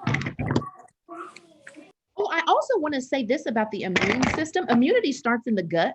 So the healthier your gut is, the better your immune system will be. And also, if you are a person that lives in fear and worries a lot, you want to stop that, because fear lowers the immune system. Fear and worry lower the immune system, and fear and worry are actually associated with the kidneys. And so usually when you see people that lose their hair, there is a lot of the time it's some kind of fear, a horrible fear that they have that they're not letting go of. It could be something from the past that they haven't released, and worry, and that can cause hair to fall out, that can lower the immune system, and it can cause back problems. That's good. Okay, Fabian, you can unmute yourself. What do you do with that? You don't want it? Yeah, I wanted to share some things that we do with the kids, and also for the adults, because there's a lot of stuff, and some people might have to get acquired with the taste because some things are real strong. So I'm gonna make some suggestions. With onion and garlic, because it's very delicious. There's three things that I use it with. I can chop it up finely, garlic and fresh garlic, fresh onion, and I can even put some coriander, which is cilantro. The three things that I can put with it, not together, but on different times, I could put tomatoes, mango, or avocado. And that's a real, and put some lemon, and it kind of takes away the strong flavor for some people that it's too strong, but it's really delicious. very healthy. The other thing is I notice ginger and onion. What I do with them is I make soup for the kids. I take a little piece of ginger, onion, I blend it up, and then I use that as a broth, as well as adding whole garlic and whole onion, and stuff like that. And then the last point is with the kids, we do, Raquel showed me a turmeric ginger drink where she puts fresh turmeric, ginger, of course you need black pepper to activate the turmeric. And then she puts apple cider vinegar, some oranges, and it has to be fresh squeezed oranges, and I think some lemon. And the kids love it, but the way they love it is we have to water it down, add some water, or make it not too strong so they can eat it, and they get their nutrition foods, and that was it. Thank you for sharing that. See, it's so important. You're welcome. To get your children, grandchildren involved as early as possible. And people often ask me, well, how do you get your kids to eat vegetables and stuff? And especially now, since they're like around teenage years. My house is a little bit different and stuff. I tell, in which they don't not want to eat vegetables and stuff, but they do. But what I'll do sometime, I'll just cook something. I says, okay, we need to try this now. Oh, I don't think I want that. I think I want it, or whatever like that. No, I'm sorry. Well, I guess you won't be eating dinner.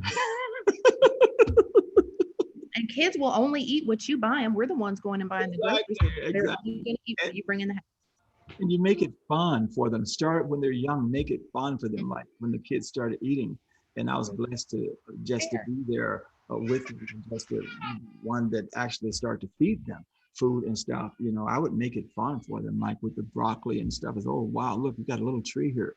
Let's see if this tree can fit in your mouth and stuff. And I remember Jeremiah, he'd be trying to bite the tree, and I'm pulling it back, and now he really wants the tree. I was like, oh, and so he said, and I did that with the various vegetables and stuff, and they just enjoy it. And so get your kids healthy, get them also okay, see you later. Okay, involved with eating healthy and things like that, and it's very important. We use these gummy things. One of the reasons why, because my youngest one, he can't swallow a pill, and so I had to find some supplements that's because some people, they just somehow can't swallow a pill. And although I'm standing there, but come on, swallow this, and he couldn't do it. So I was okay, I got to get gummy stuff. All right. So for anyone that might need some a recommendation for some sprays for children, Mary Ruth's Organics. Mary Ruth's Organics. And another thing for the immune system, turmeric is very, very good for the immune system. Yes. Okay. And okay, we have Winifred. You can unmute yourself. And we're almost finished here. Yes. We know that all supplements are not created equal, and there are lots of them out there that are filled with fillers. So can you, I mean, we don't want to advertise to anybody, but can you recommend some proper brands that may not be filled with fillers, out there? There's so much crap out there. I know there is. And I'm going to just suggest that people do their own research and find out. Maybe Kelly or Linda may know some. This, for example, with Source Naturals and stuff, where I get my Vanadium from, they sell, okay, thank you. They sell other stuff also. And they seem to be really good, and not have all these fillers. And Nature's Potent is another one that I've ordered from various things, and seem to be really good. That's where I get my zinc from. But there are others also that I just can't think of off the top of my head. I think Nature Made, from what I understand, is pretty good. Okay. Mm-hmm. That's where I get many of my kids' stuff from. And so, but there I purchase a lot of, I purchase a lot of Chinese herbs, and I get mine from Lily Coy. That's my herbalist, the herbalist I use. Lily, and then her last name is Choi. She's in New York. Did you hear that? Lily Choice? Uh-huh. Okay, thank Oh, you. yeah, yeah. Lychhoi. She's a Okay. Chinese medicine doctor who makes her Wow. own herbs. And they are very high quality. Very high. Thank you. Thanks. All righty. Excellent. Excellent. Okay. So I think we are almost just done with this here. It's almost 11 o'clock. So we've covered like basically four things. We covered fasting, the need to fast, and we want to get in our mind set for that. We want to be preparing our bodies temple. This is all about temple maintenance, maintaining your temple. No, you're not the temple of the Holy Ghost. And we think that we defile it just with drugs or alcohol or things like that. But we can defile it with food too if we're not careful. So, we are becoming more conscious of that. Number two, we talked about the saline wash, the colon cleanse that you can do. You don't have to necessarily have a colonic irrigation. If you can do that also. And but you can do this weekly at home and just get into a habit of cleansing your gut, your colon, and stuff like that. Number one, you're going to find that you'll start to lose weight. You're going to feel better and stuff. You're going to get a lot of stuff out that's been there, and your health is going to just get better because you're cleansing. Plus, you're going to be able to absorb the nutrition that you're taking. See, you can be taking a lot of good nutritional stuff and eating a lot of good, foods and things like that. But, if your body is not able to absorb the nutrition, it's to waste. And so the purpose for like fasting and then the colon cleanse after you fasted and stuff like that is so that your body can now absorb the nutritions from the food because you don't have all these toxins and all these other things there. Then we talked about vanadium as something that may be a blessing to many of you, especially with type 2 diabetes, but with diabetes and stuff. I believe that if you take this over I can't tell you like say 2 days, 1 day or 1 week or whatever like that, but I believe that if you get enough of this trace mineral within your body, vanadium, that it will, according to science, literally change your DNA and stuff so that it will function properly.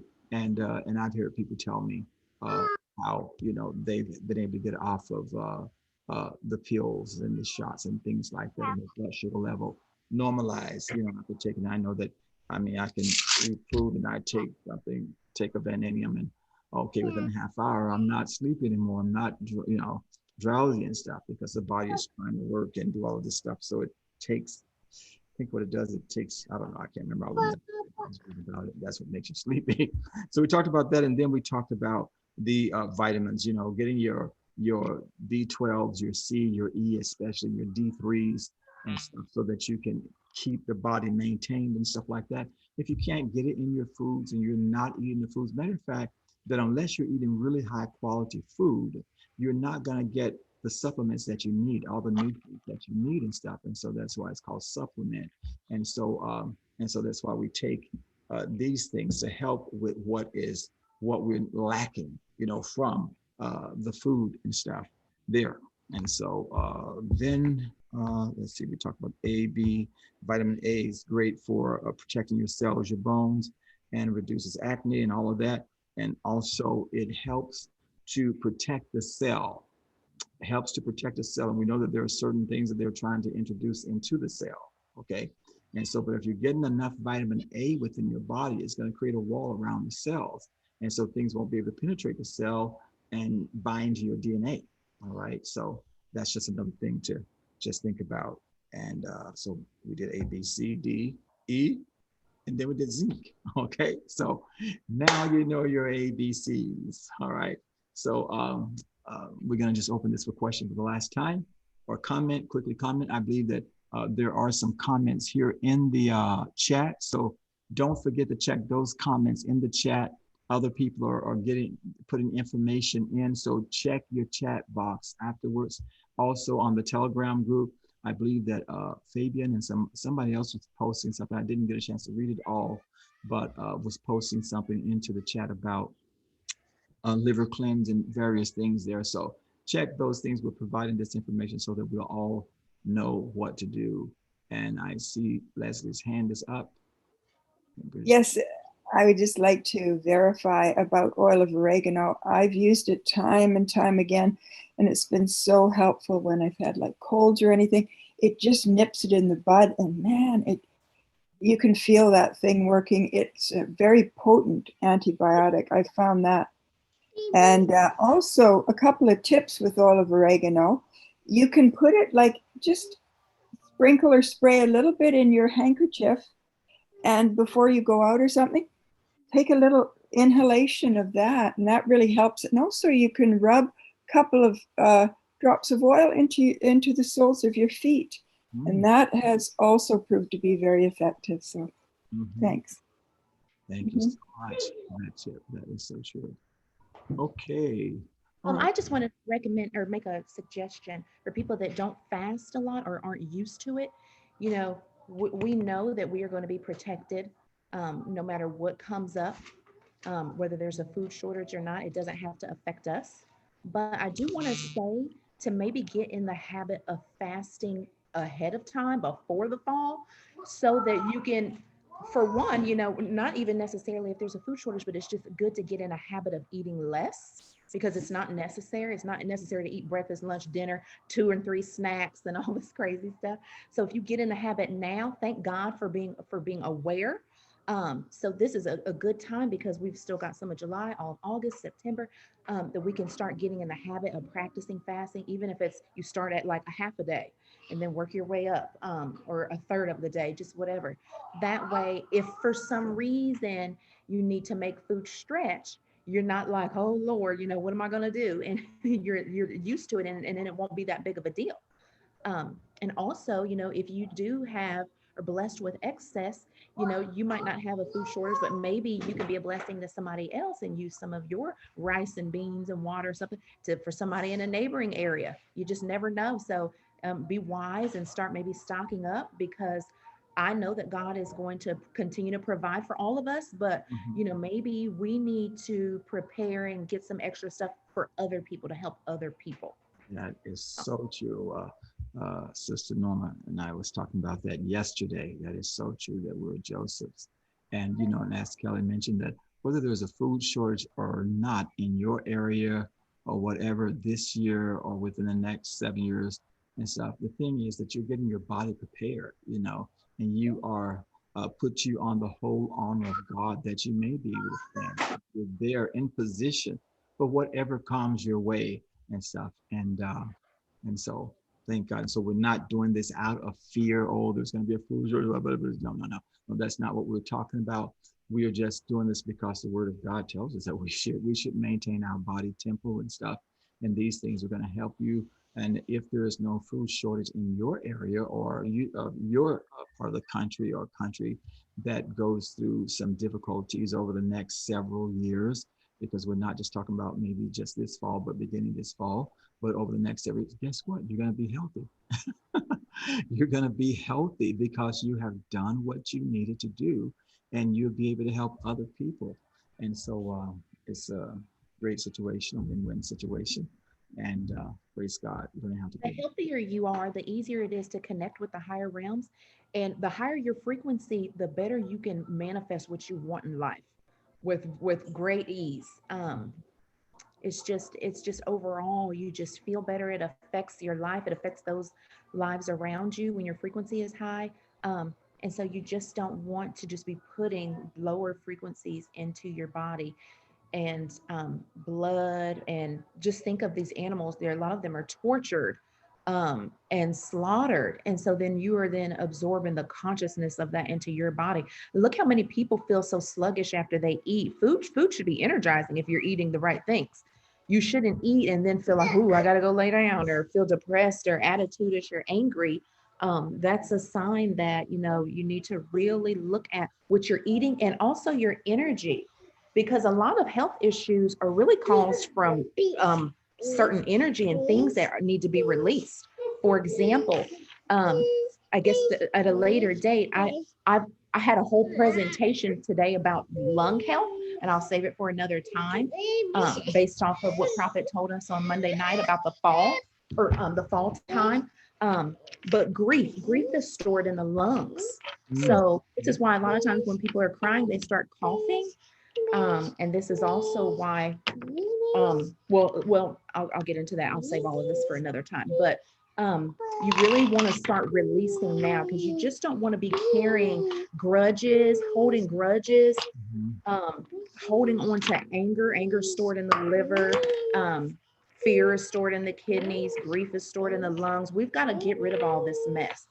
Like we are light beings, and we want our body to be light, not heavy and bogged down. So I just want to encourage people to get rid of all this junk. Don't keep carrying this stuff into a new season. And you know, you might be mad at somebody from 10 years ago, and I hate to break it to you, but they probably don't care. Like, so they don't care that you're miserable and upset or mad at them from something from a decade ago. So just let it go. You're only hurting yourself. You know, if you drink poison, it's affecting you. It's not affecting anybody else. Let go, and let God. Maybe on Friday, we might do another session with this. Tomorrow is going to be prayer, we think. But Friday, we'll probably do something else. And then Kelly can share that, because we're fasting from all of those lower emotions and vibrations so that we can function at a higher level. And as earlier, Rabbi Linda was saying that we don't need as much food as we think we do. Man shall not live by tortilla, fried bread, sliced bread alone, but by every word that proceeds out of the mouth of God. Learn to live off of light. That's what happens when you're fasting. You're not starving. You know, you're just drawing from that higher energy, and you're breathing in that energy. You're eating this word. This word can become life to you. Anything that is inspired by the Most High, you can take while you were fasting. Okay. Now, last question here, or a comment, Fabian, and Linda has anything before we move on. Go ahead. Yeah. Sure. Let me turn this around. One of the things that I've seen along my journey is that we look at a lot of the stuff that the ancients eat from all different cultures, and a lot of the ancients, they survived off of stuff like quinoa. They survived off of chia seeds. At least I know on my part of the hemisphere. So even like the ancients here, they lived off of grain, not grains, like acorns and different stuff, buckwheat. So you're just throwing stuff out there. But one of the things that I think is very healthy is I get these mushroom powders, and I have like 4 or 5 different style of mushroom powders. The raw powders, and just very beneficial.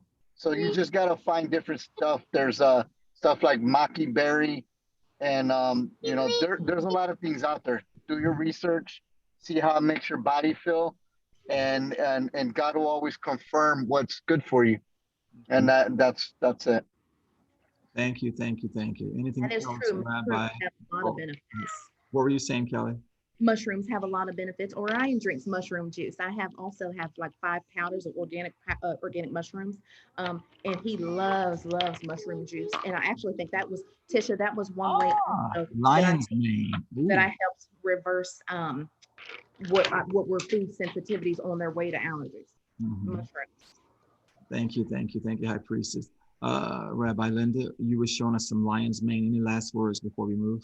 It's a mushroom also. Kelly recommended this to build immunity. So really good. You know, and things that we're learning, people, again, just at the end of the day, there's so much to detoxing, and it does start with repentance. Yeah. You know, we can start to go all through the land of good and evil. This is good. This might be evil. We do have to trust spirit. And, you know, we're not drawn here for no purpose. It's amazing how the Father brought us here. We're here for a reason. We're here to help others. We're going to help others along the journey. But I don't want, and I've done this, you know, you get into the land of good and evil. Well, I remember that there's no condemnation to those that are in Christ. We're all on a journey. We're all on a path. We want to ascend to higher frequencies. And that is going to help us to be pulled down, prevent to be pulled down into the muck and the mire. We're going to set our feet on the rock. So I love this class. This is really informative. Just remember that we do have to detox from fear because we're being fed so much. And I think that's a big starting point. And the self-love, my Father lives in me. So in order to love him, I have to love myself. So, and I know we all look in the mirror and we don't like what we see. And there's a lot of detoxing with emotions and everything. I think a lot of it, of what we're doing here, and continue to feed on the word and feast. We don't just have snacks around here. We have whole meals and banquets, but it's not like the golden trough. Well, it is the golden trough. But anyway, I love you guys, and just, there's no condemnation. Follow the spirit. You might be shopping and just, oh, there's an interesting looking tea, and that might be for you. So keep walking, keep learning, keep growing. So I love you guys. This was great. Thank you, thank you, thank you, High Priestess. Thank you, Rabbi Linda. Thank you all for your comments and everything that is added to this. We have so much. This is just awesome. This is great. I've learned so much myself, and you guys that are listening later on, go back over this stuff and begin to implement these things and stuff in your country where you're at. Some of the things you won't be able to find maybe, or, just move intuitively. You will know what you need. Your body is going to let you know what you need, and it's going to be great. It's going to be fine. All right. And make yourself a priority. Make yourself a priority. A lot of people feel guilty about making time for themselves and put everybody else first. Your wife first, your husband first, your children, your job. You've got to make time for yourself, because you take better care of other people when you are well taken care of. And don't feel guilty about it. Let go of the guilt and understand that you are a priority also. There are I know people are very busy, but there's 168 hours in a week. Surely you can set aside a couple hours for yourself. Whatever you love to do, make sure you make time to do it. Whether that's sit in silence and stare at a wall, meditate, take a walk, a hot shower, read a book, watch a show. I don't care what it is. You've got to do something for yourself. That's so true. Amen. So what they say on an airplane, it says if the cabin began to lose any pressure, the oxygen mask dropped down. It says, don't put the oxygen mask on your kid or on somebody else first. You first put it on yourself. And then, you help out these other people. So love your neighbor as you love yourself. Love yourself, and then you can love others better. All right. Well, we thank you guys for the time here and everything. Thank you, queens, you mighty women of God and science. And wasn't this wonderful? I mean, we were so blessed with just some amazing people with just gifts and talents and skills and intellect right here on this platform. And so we thank you all for sharing that with us. And we'll see you tomorrow for prayer time. I'll try to give you something to go out